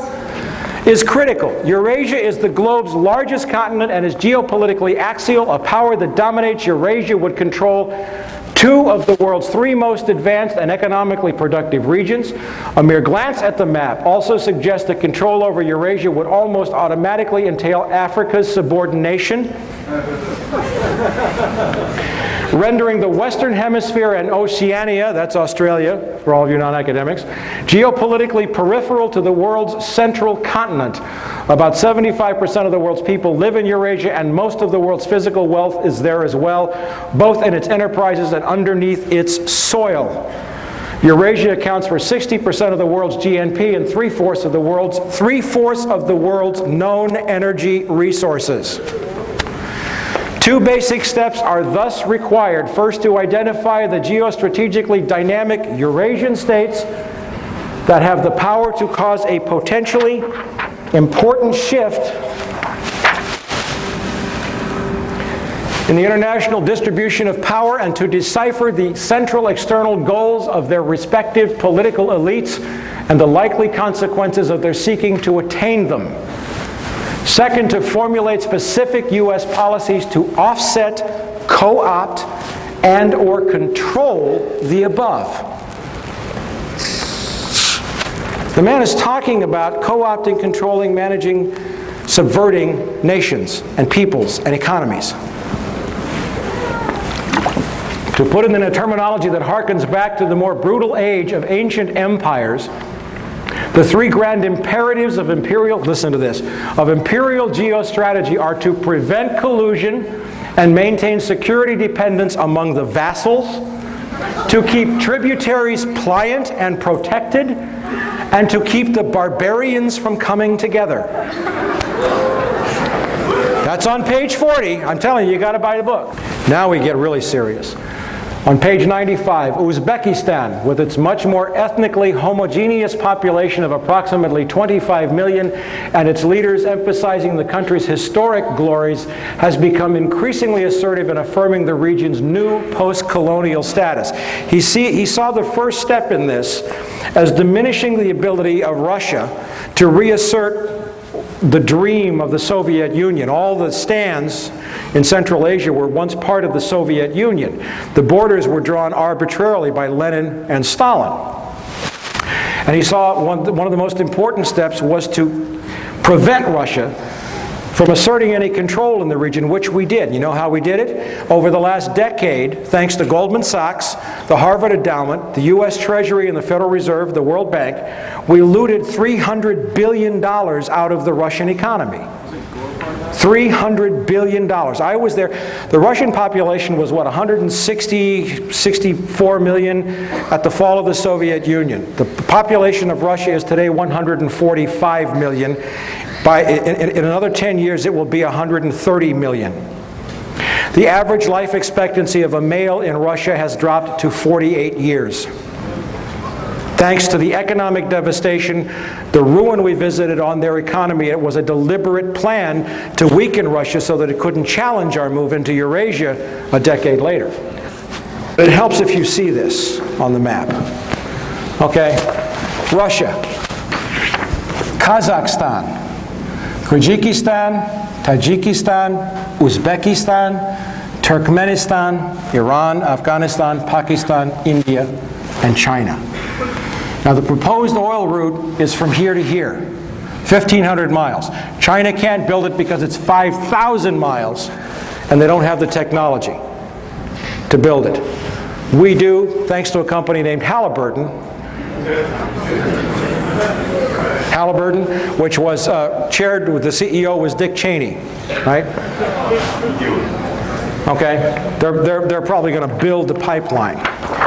Okay, so now that you see this relationship, what he's saying is, you build a block starting with Islamic fundamentalism, which we've supported and created, to keep Russia from moving south to reassert control, but then you build up these countries so that they're so powerful, and with a weakened Russia, Russia can't make a move to control, and all the oil reserves are right in here.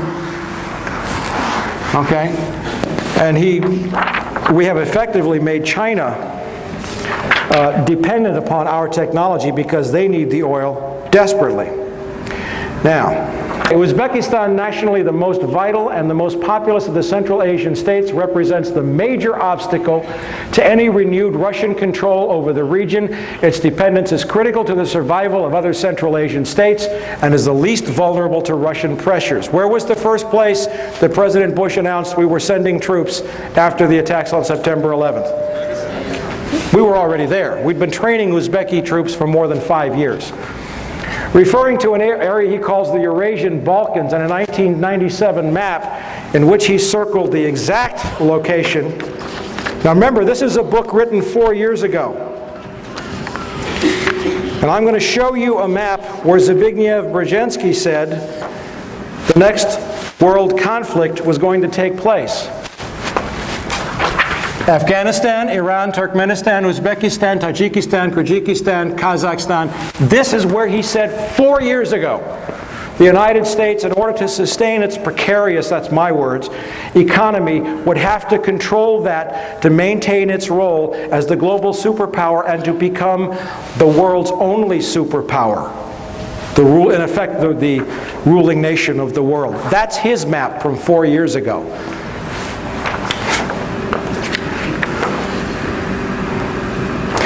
Referring to an area he calls the Eurasian Balkans and a 97 map in which he circled the exact location of the current conflict, describing it as the central region of pending conflict for world dominance, Brzezinski writes, moreover, that the Central Asian republics, are of importance from the standpoint of security and historical ambitions to at least 3 of their most immediate and more powerful neighbors, namely Russia, Turkey, and Iran, with China also signaling an increasing geopolitical interest in the region. And he really lets his hair down. More important as a potential economic prize, an enormous concentration of natural gas and oil reserves is located in the region, in addition to important minerals including gold. Didn't know about the gold, did you? The world's energy consumption is bound to vastly increase over the next 2 or 3 decades. Estimates by the U.S. Department of Energy anticipate that world demand will rise by more than 50% between 1993 and 2015, with the most significant increase in consumption occurring in the Far East, China. The momentum of Asia's economic development is already generating massive pressures for the exploration and exploitation of new sources of energy in the Central Asian region, and the Caspian Sea basin are known to contain reserves of natural gas and oil that dwarf those of Kuwait, the Gulf of Mexico, and the North Sea. Once pipelines to the area have been developed, Turkmenistan's truly vast natural gas reserves augur a prosperous future. He's talking about the pipelines.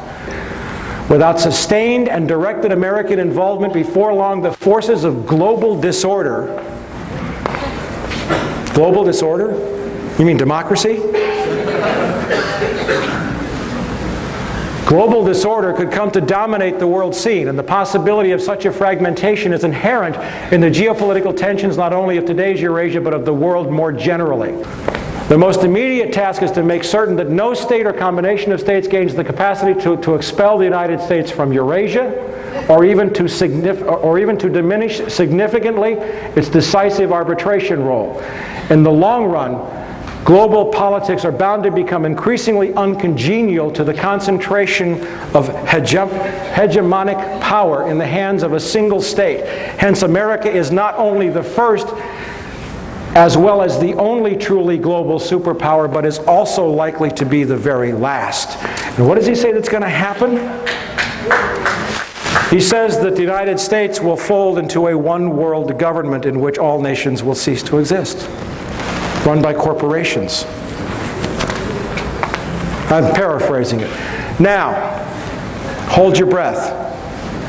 Very last pages in the book. Moreover, as America becomes an increasingly multicultural society, it may find it more difficult to fashion a consensus on foreign policy issues except in the circumstance of a truly massive and widely perceived direct external threat. Read it again. Read it again, she said. Maybe I should read this with a German accent. Wait a minute. Moreover, as America becomes an increasingly multicultural society, it may find it more difficult to fashion a consensus on foreign policy issues, except in the circumstance of a truly massive and widely perceived direct external threat.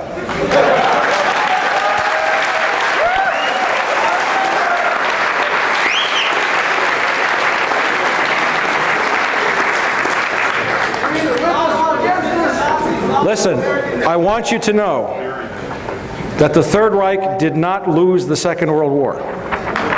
It just changed venues. Now we're going to close with a summation. And you all are still with me. Nobody's fallen over in their chairs, right? Can I have a minute to take a hit off my Pepsi here?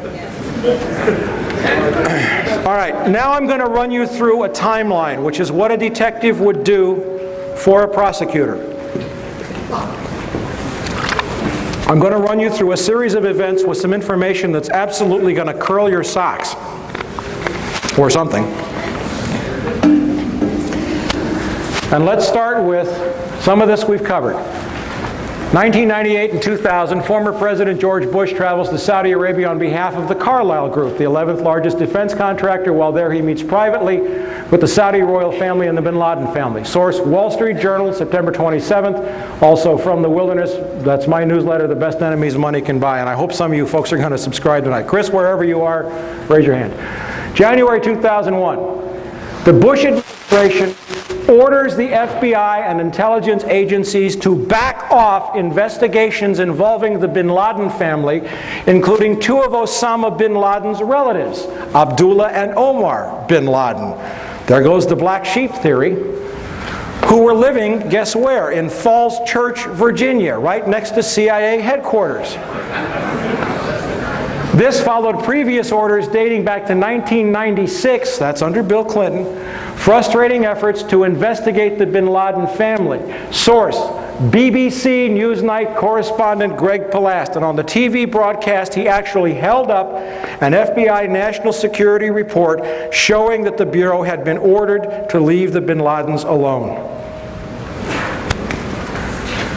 By the way, this is just for your edification. This is a copy of the BBC report showing that the Bush administration ordered the FBI to stop investigating the bin Laden family in January, right after taking office.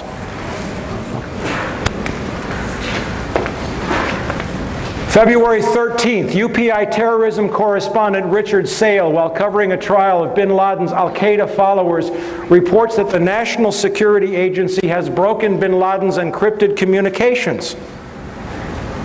They introduced the evidence into court. The NSA had broken his secure communications. Even if this indicates that bin Laden changed systems in February, it does not mesh with the fact that the government insists that the planning for the September 11th attacks took years.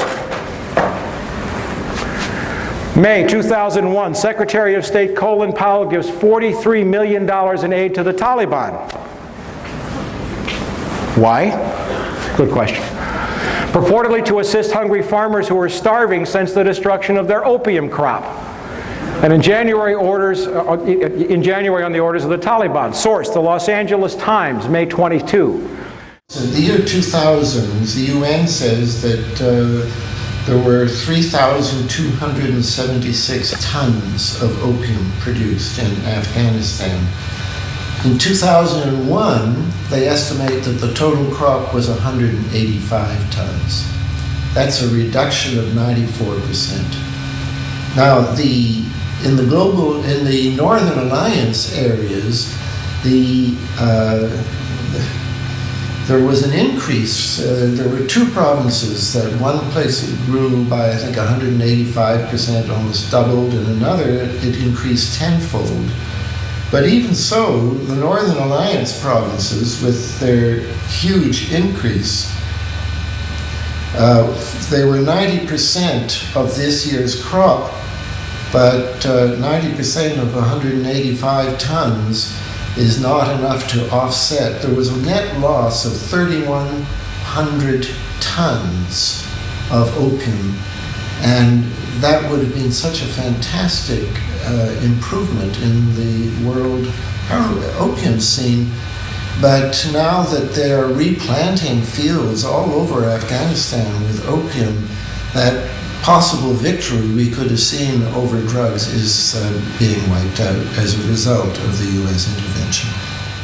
May 2001, Deputy Secretary of State, one of my favorite guys in the whole world, Richard Armitage, a former Navy SEAL who used to go on kill missions in Laos and Cambodia, who has been dealing drugs for most of his adult life, who was involved in Iran-Contra and death squads, and who has been around this world as a covert operative, goes to India at the same time while the DCI, the CIA Director George Tenet, travels to Pakistan.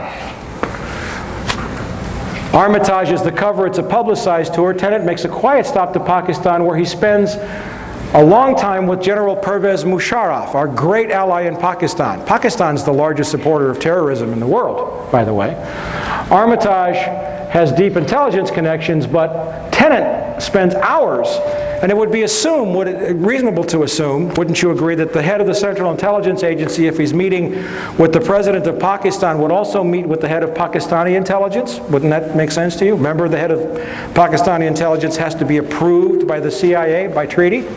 The guy's name is Lieutenant General Mahmood Ahmad. Source, the Indian Sapra News Agency, May 22nd. I have copies of all of these. My $1,000 is safe. June 2001, German intelligence, the BND, the Bundesnachrichtendienst, warns the CIA and Israel that Middle Eastern terrorists are planning to hijack commercial aircraft to use as weapons to attack important symbols of American and Israeli culture. Source, the Frankfurter Allgemeine Zeitung, that's a great newspaper in Germany, September 14th. July 2001. 3 American officials, Tom Simmons, former U.S. ambassador to Pakistan, Carl Inderfurth, former Assistant Secretary of State, Lee Coldren, former State Department expert on South Asia, meet with Pakistani and Russian intelligence officers in Berlin and tell them that the U.S. is planning military strikes against Afghanistan in October. A French book, La Vérité Interdite, discloses that Taliban representatives often sat in on the meetings. U.S. is going to the Taliban, now get this, and says, we're going to bomb you to smithereens in October. Could we call that provocation?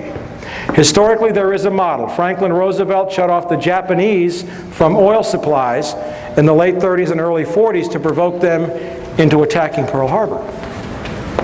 Sources, The Guardian, September 22nd, the BBC, September 18th, and the Interpress News Service in Pakistan, November 16th. Summer 2001, according to a September 26th story in Britain's The Guardian, correspondent David Lee reported that U.S. Department of Defense official Jeffrey Starr visited Tajikistan in January. The Guardian's Felicity Lawrence established that U.S. Rangers were training special troops in Kyrgyzstan at that time. And there were unconfirmed reports that Tajik and Uzbek special troops were training in Alaska and Montana. Summer 2001, Pakistani ISI chief General Mahmoud. Remember the guy I talked about? The guy that has to be approved by the CIA director by treaty? You're going to love this. Pakistani ISI chief General Mahmoud orders an aide to wire transfer $100,000 to Mohammed Atta, the lead hijacker.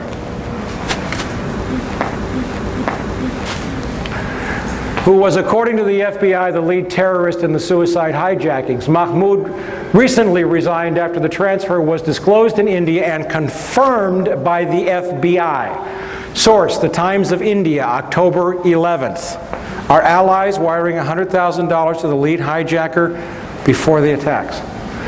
Summer 2001, an Iranian man phones the U.S. law enforcement to warn of an imminent attack on the World Trade Center in the week of September the 9th.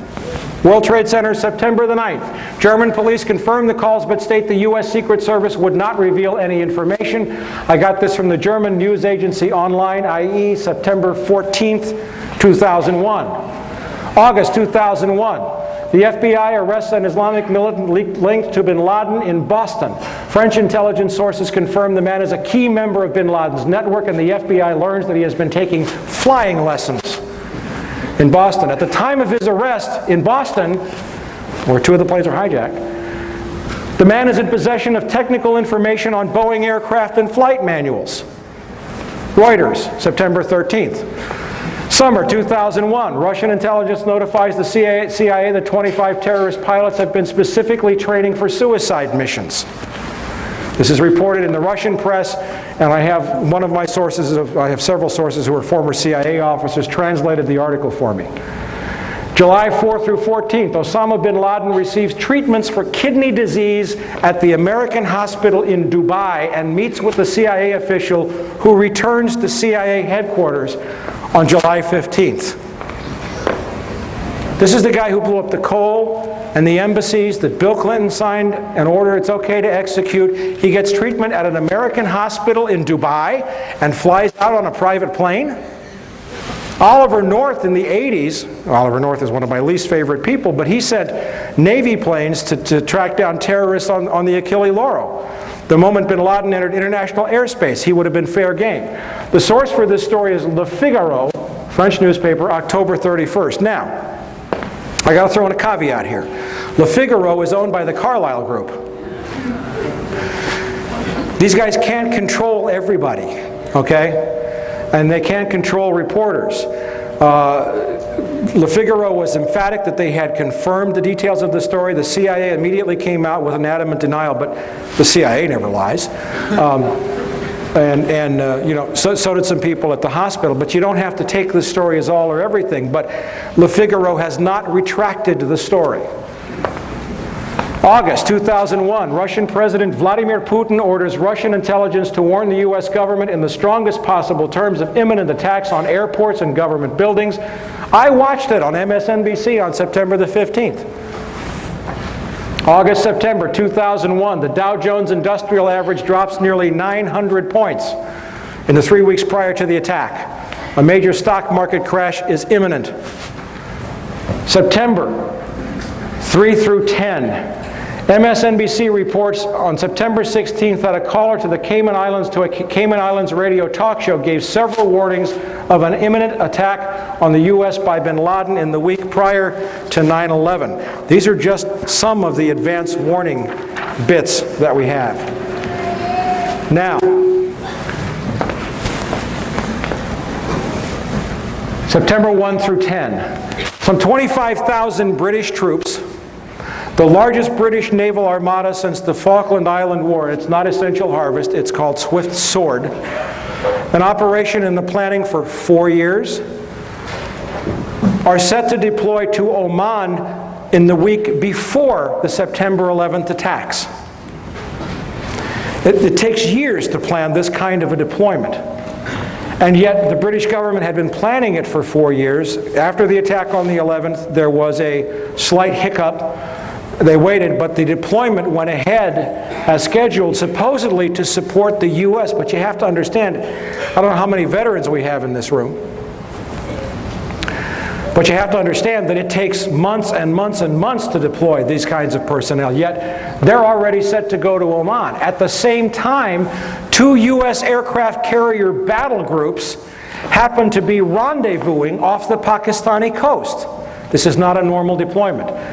The Pakistani coast is not the Persian Gulf, it's the Arabian Sea. Yet we have 2 aircraft carrier battle groups off the Pakistani coast, and at the same time, some 17,000 U.S. troops join more than 23,000 NATO troops for Operation Bright Star in Egypt. Fully deployed, combat ready, locked and loaded. All before September the 11th. Is this suspicious? I think so.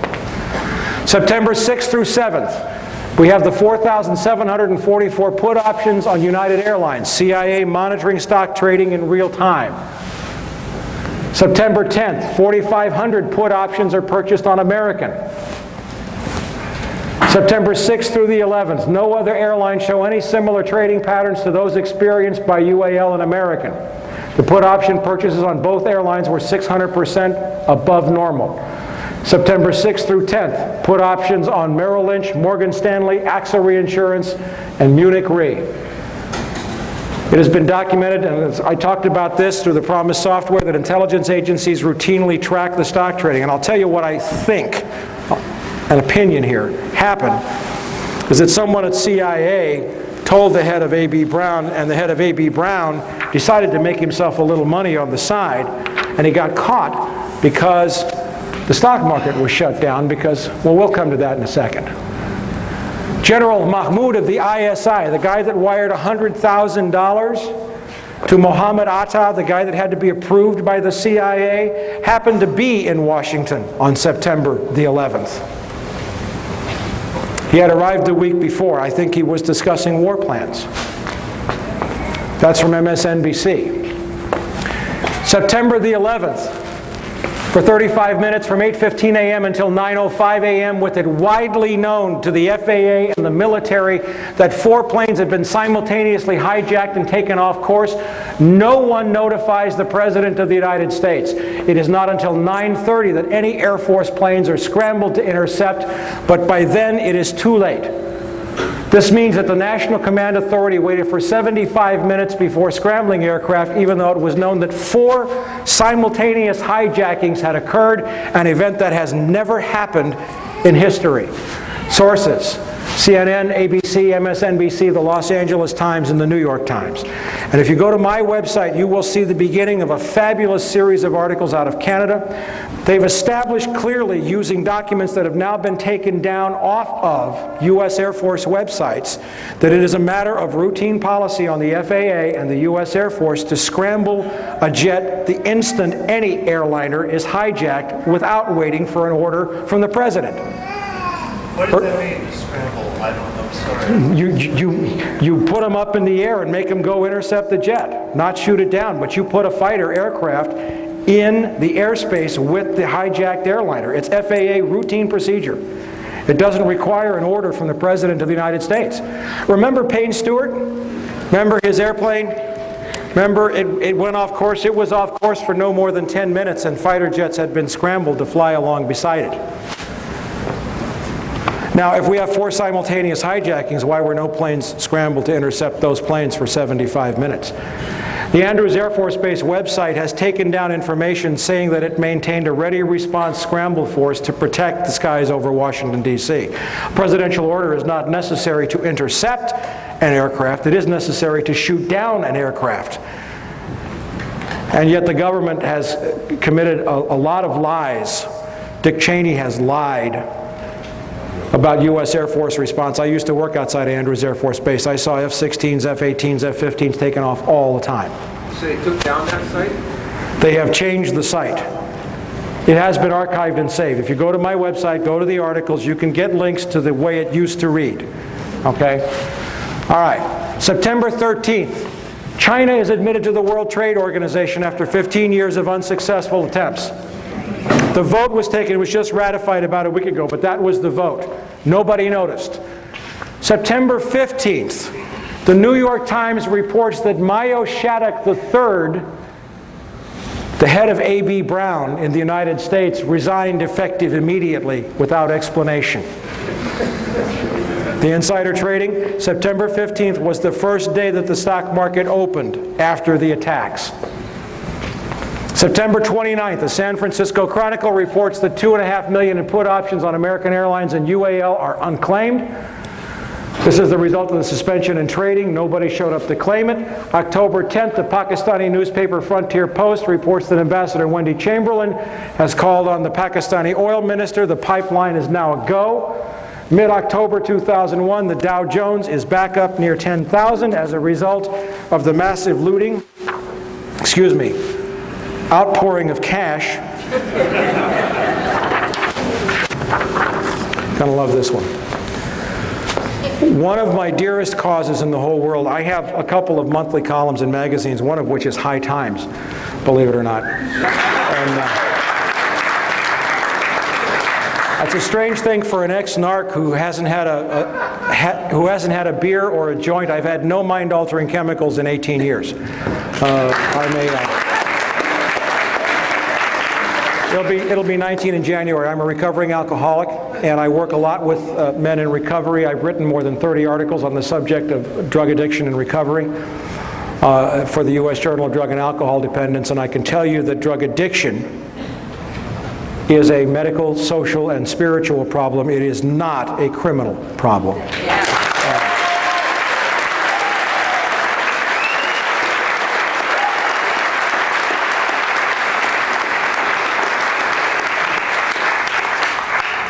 And one of the most frightening things that I saw in the wake, and we're going to wind this up here, and I'm going to hit you with everything that I got. One of the most frightening things that I saw in the wake of the attacks was a story that showed right here, this is from the New York Post, that the two companies, most of you know that some 30 to 40% of the prison inmates in this company are housed by private corporations who trade their stock on Wall Street based upon the number of human beings that they're housing in prison. That's what our economy has evolved into. We are a search and destroy economy. A snake eating its own tail is not nutritious, yet that's what we're doing. And I saw that the stocks of these two companies, Corrections Corporation of America and Wackenhut, went up 300% in the, 2 weeks after the attacks. And not only that, you read this story and there was an urgent request outside of the budget for 40,000 new prison beds. That's before the next year's budget. Now, does anybody here think there are 40,000 Islamic terrorists in this country? Who are those beds for? I'll tell you when I get there, you know? Okay? But the Bureau of Prisons budget request next year is supposed to ask for something, and this is not confirmed, but I've heard on the order of 400,000 new prison beds. Maybe more. Do you have that on your site? What I just showed you was in one of the issues of the newsletter on the site, yes. Now, in January of this year, when the Bush administration took office, these are the folks that brought us savings and loan with Lockheed Martin, DynCorp, looting $2 trillion out of the Department of Defense, $59 billion out of HUD. That's to sustain this bubble, to maintain the grip on power of this CFR trilateral group that has taken us into a war for Central Asian oil before the age of oil ends. And in January I said, they're going to go after Social Security. You mark my words. The savings and loan was just a warm-up. And here I find this story, or this letter, written to the Honorable Daniel Patrick Moynihan, who is the head of the President's Commission to strengthen, Newspeak, Orwell, strengthen Social Security. And the letter is from two members of Congress. It's from Henry Waxman, I don't have the second page, and one other member of Congress. And you know what they're saying? You've locked us out of your meetings. You're having closed-door, classified meetings on Social Security. We're the members of the Ways and Means Committee that are charged with Social Security oversight, and you have locked us out of the meetings. Does that scare you? It scares me. They've just been writing letters so far. Hey, listen, I'm going to come to this, but, you know, there's a few bright lights on the hill. They aren't fully bright yet, but there are some people speaking out. And in the wake of the total assault on American civil liberties, Patrick Leahy, forgive me, you know, had the temerity to write 6 letters to Attorney General John Ashcroft demanding that he testify before the Senate Judiciary Committee on such matters as military tribunals and Ashcroft's unilateral decision to begin wiretapping attorney-client conversations in terrorist cases. And he said, I demand that you respond to me in writing. I think it was by the 13th. Well, he got a response in writing, but it was an anthrax letter.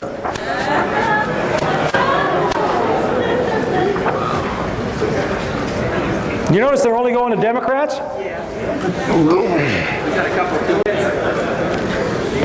All right, now let's look at this. H.R. 3162, the Patriot Act.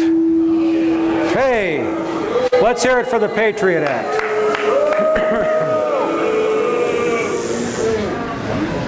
Now it's group therapy. That's good. Okay. In the most recent issue of From the Wilderness, we covered some of the highlights or the lowlights of this bill. And I want you to listen to me very closely. This is your Constitution. We're coming now to pay the bill for the price that you, and remember how I defined you at the beginning of this presentation as all of the American people who failed to reconcile accounts after the assassination of John Kennedy, of Bobby Kennedy, of Martin Luther King, of Iran-Contra, of Vietnam, of Panama, of savings and loan, of the genocide of 2 million people in Rwanda, of the rendering to radioactive waste of large portions of Iraq with depleted uranium that's contaminated with plutonium, the displacement of 1 million people in Colombia within the last year. The bills are coming due, and now it's your turn to pay. The Patriot Act that was passed just recently includes several provisions. First of all, the FBI can enter your home in a criminal investigation. I think it's criminal. They might have said terrorist. It doesn't make any difference how you define it. When you're not there, without a search warrant. They may seize whatever they want to seize and use it to convict you in a court of law for a crime when you didn't even know they came. Now, how many people know that the Fourth Amendment to the United States Constitution is supposed to protect us against unreasonable searches and seizures?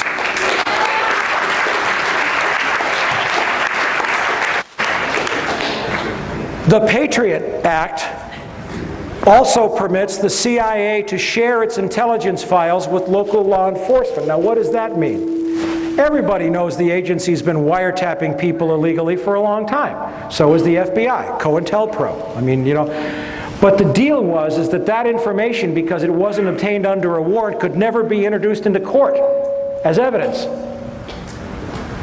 Now when the CIA turns all that information over to the Los Angeles Police Department or the Chicago Police Department, they can write that up as a probable cause statement, go out and find one other piece of evidence, and put it all into court. Gee, the Fourth Amendment is gone. The exclusionary rule is gone. The Act also provides that local police agencies can share their intelligence with the CIA, who may in turn share it with foreign intelligence agencies. We have the beginnings of a global secret police. Echelon is a program of wiretapping run by the United States, Great Britain, Australia, New Zealand, and Canada. And it was originally set up on the premise, gee, it's illegal for CIA to wiretap Americans, but there's nothing wrong with the Canadians doing it. And Americans will wiretap the British, and the Australians will wiretap, and then we all share it. That's Echelon. And now all that information now under the Patriot Act can now be used in terrorist criminal prosecutions. And it's going to get worse for you in just a minute here, if it isn't bad enough already. Okay. In addition, the Patriot Act allows cops to search for judges. You don't have to go to a judge in your jurisdiction. You can go to Joe Friendly Judge, thereby cutting out any judge that might refuse a warrant because it's not illegal. or because it's illegal, excuse me. Now we have John Ashcroft saying he's going to wiretap attorney-client conversations in terrorist cases. Terrorist cases I'm only going to do it, I swear, involving cases of terrorists with foreigners. Now, the Fifth Amendment to the United States Constitution says that we have an absolute right against self-incrimination, and protected communications are those between an attorney and his client, a husband and his wife, a priest or a spiritual leader and his confessor. Gone. We have President George Walker Bush announcing by fiat, and it evoked a stirring series of editorials by conservative columnist William Safire, that he will now have military tribunals to try terrorists, could be held here in the United States. And in those military tribunals, they don't have to reveal evidence if it's in the interest of national security. They don't have to disclose the voting. They don't have to publicize the trial. And the person convicted can be executed even if 1/3 of the officers disagree.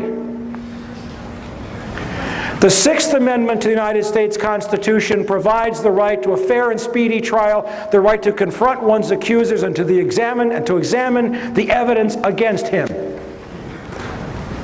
Also, under the Patriot Act, it is legal for the FBI to come into any business on a terrorist investigation and seize all of the business records. And what's more, there's a clause in there that says that if it's your business, you can't tell anybody that the FBI was there, or they can lock you up. There goes the First Amendment, the freedom of speech, part of the First Amendment. Now, people who read this, who want to defend the Bush administration, will say, good grief, they wrote a sunset clause into this. It's supposed to go away after 4 years. Well, if you read the sunset clause, and it's in my last issue of From the Wilderness, there's a provision in there that says this clause applies except for in any case where the investigation was begun before the sunset clause takes effect. The sunset clause doesn't exist. All they have to say is, we started this investigation before it's a date in 2005. And there is no sunset clause. There is no Santa Claus, maybe. This is just the beginning. I didn't become a policeman to break laws. I became a policeman to protect people and to enforce laws. In the article in Insight Magazine, it was mentioned that you didn't get a chance to read the bill completely before you had to vote on it. Is that true? You know, that is interesting because a lot of people are fascinated with that possibility, and it is true. And they think, well, is this the first time that's happened? And I say, no. Anything that's important, that's the usually way they do it. Unfortunately, what they do is they pull these shenanigans and say, you don't have much time. But we looked real hard for that bill. And even while I was going to the floor, the staff still could not get it off the internet. So that in itself should have been a reason for everybody to vote against it. So there was not a full disclosure there. We had an idea that they were taking a reasonably bad bill and substituting a very bad bill, which was the Senate version. The House had actually cleaned up the Senate version to some degree, but they switched it at the last minute. We did not have it in front of us, so that even made it that much easier to vote against. And I am a very poor example. 23 years. I've been shot at twice. I've been made homeless. I've been forced into bankruptcy. I was told that if I ever had children, they'd be killed. I was denied employment. I was arrested on phony charges. I've had all of that in 23 years, and yet my sacrifice pales by comparison to some brave men I know. And I'll mention two out of dozens that I know. One is Celerino Castillo, a DEA agent who lives in McAllen, Texas, in poverty, who watched the CIA loading planes full of cocaine at Ilopango Airfield in El Salvador, who confronted Vice President George Bush then, and who was told to leave it alone. It's a White House operation. The DEA forced him out and almost killed him like Serpico. And the other is a Marine colonel by the name of Jim Sabo, who caught those CIA C-130s flying cocaine onto his base at El Toro Marine Air Station and was murdered because of it.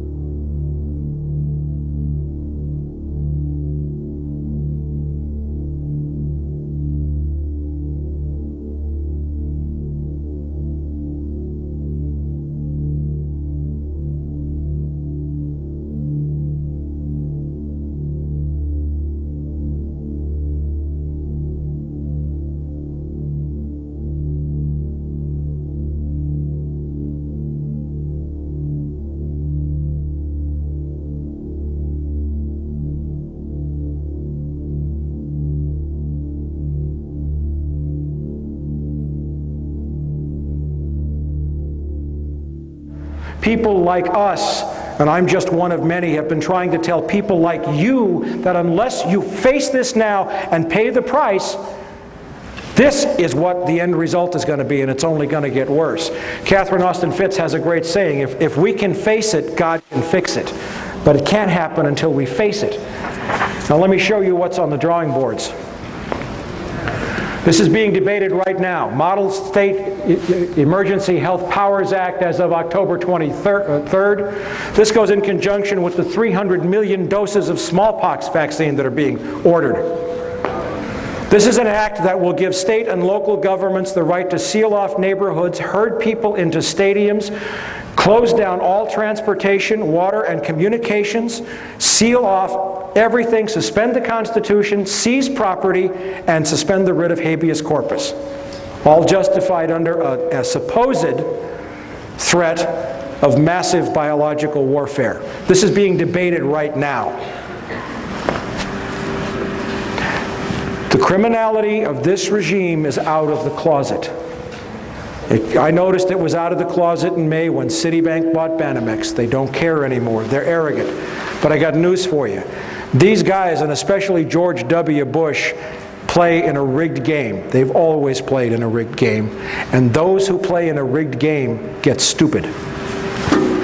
Because they don't have to perform.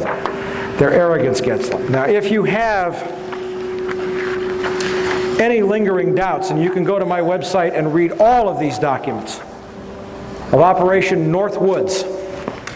These are declassified top secret documents from 1962 showing that the Joint Chiefs of Staff had planned to shoot down 2 American airliners and blame it on Fidel Castro for the purpose of getting a war with Cuba. You don't have to believe me. Go read the declassified documents yourself. They don't care about us. Okay? They're all on the website.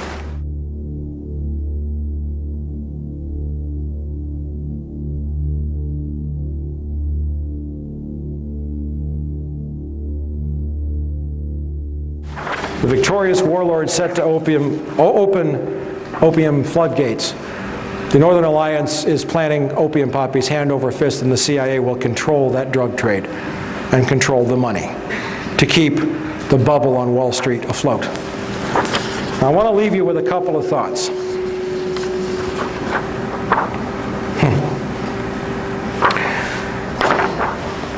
I may have scared you, and I love it when people come up to me and say, Mike, what am I supposed to do?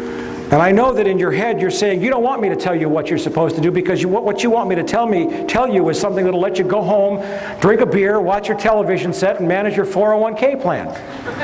Okay?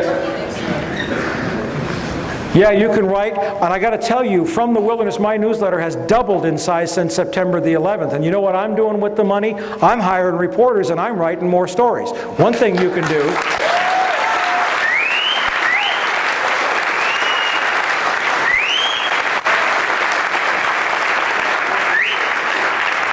One thing you can do is vote with your money. Stop giving money to people who lie to you. Okay?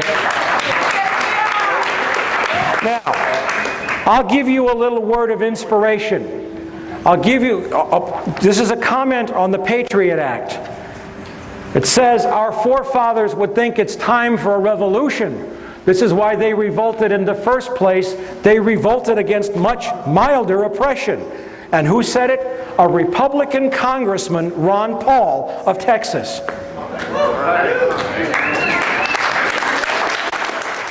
To vote against the Patriot Act was a very easy vote for me. To me, it was a clear violation of the civil liberties of all Americans. It was called Patriot Act because they didn't want anybody to vote against it, claiming that if you didn't vote for it, you weren't a patriotic American citizen. I think it was probably the opposite way. I think those who voted for it voted for a bill that undermined the Fourth Amendment, the whole principles of individual freedom and liberty in this country. So it was very easy for me to oppose a bill that would just open up Pandora's box with search warrants and the whole ability to wiretap and listen to all our communications, whether they were on the internet, and check on websites, the whole works. It was very easy for me to vote against that bill. And there are other actions taken by the administration, including military tribunals and Attorney General Ashcroft's announcement that he was going to wiretap attorney-client conversations. How do those make you react? I guess there are two there. I don't like what he's doing, but the other part is how did we get to this point in our history where our administration, our presidents, and our attorney generals do this by fiat? Just come up and declare, well, there's going to be new military tribunals set up, or we're going to wiretap communications between the accused and their lawyers, and they didn't even confer with the Congress. So I would say that's very bad. Of course, there's the slippery slope there. They say, well, we're only going to do this with the terrorists. Well, how do we know who the terrorists are if they haven't had a trial? So the whole thing is just outlandish for a country that pretends to protect the rights of the accused, and we challenge other countries like Peru in recent years for setting up these type of tribunals. So I think that moving in this direction is a serious challenge to the whole principles of the 10 Amendments and the Constitution. For all the FBI agents in the audience, a revolution can be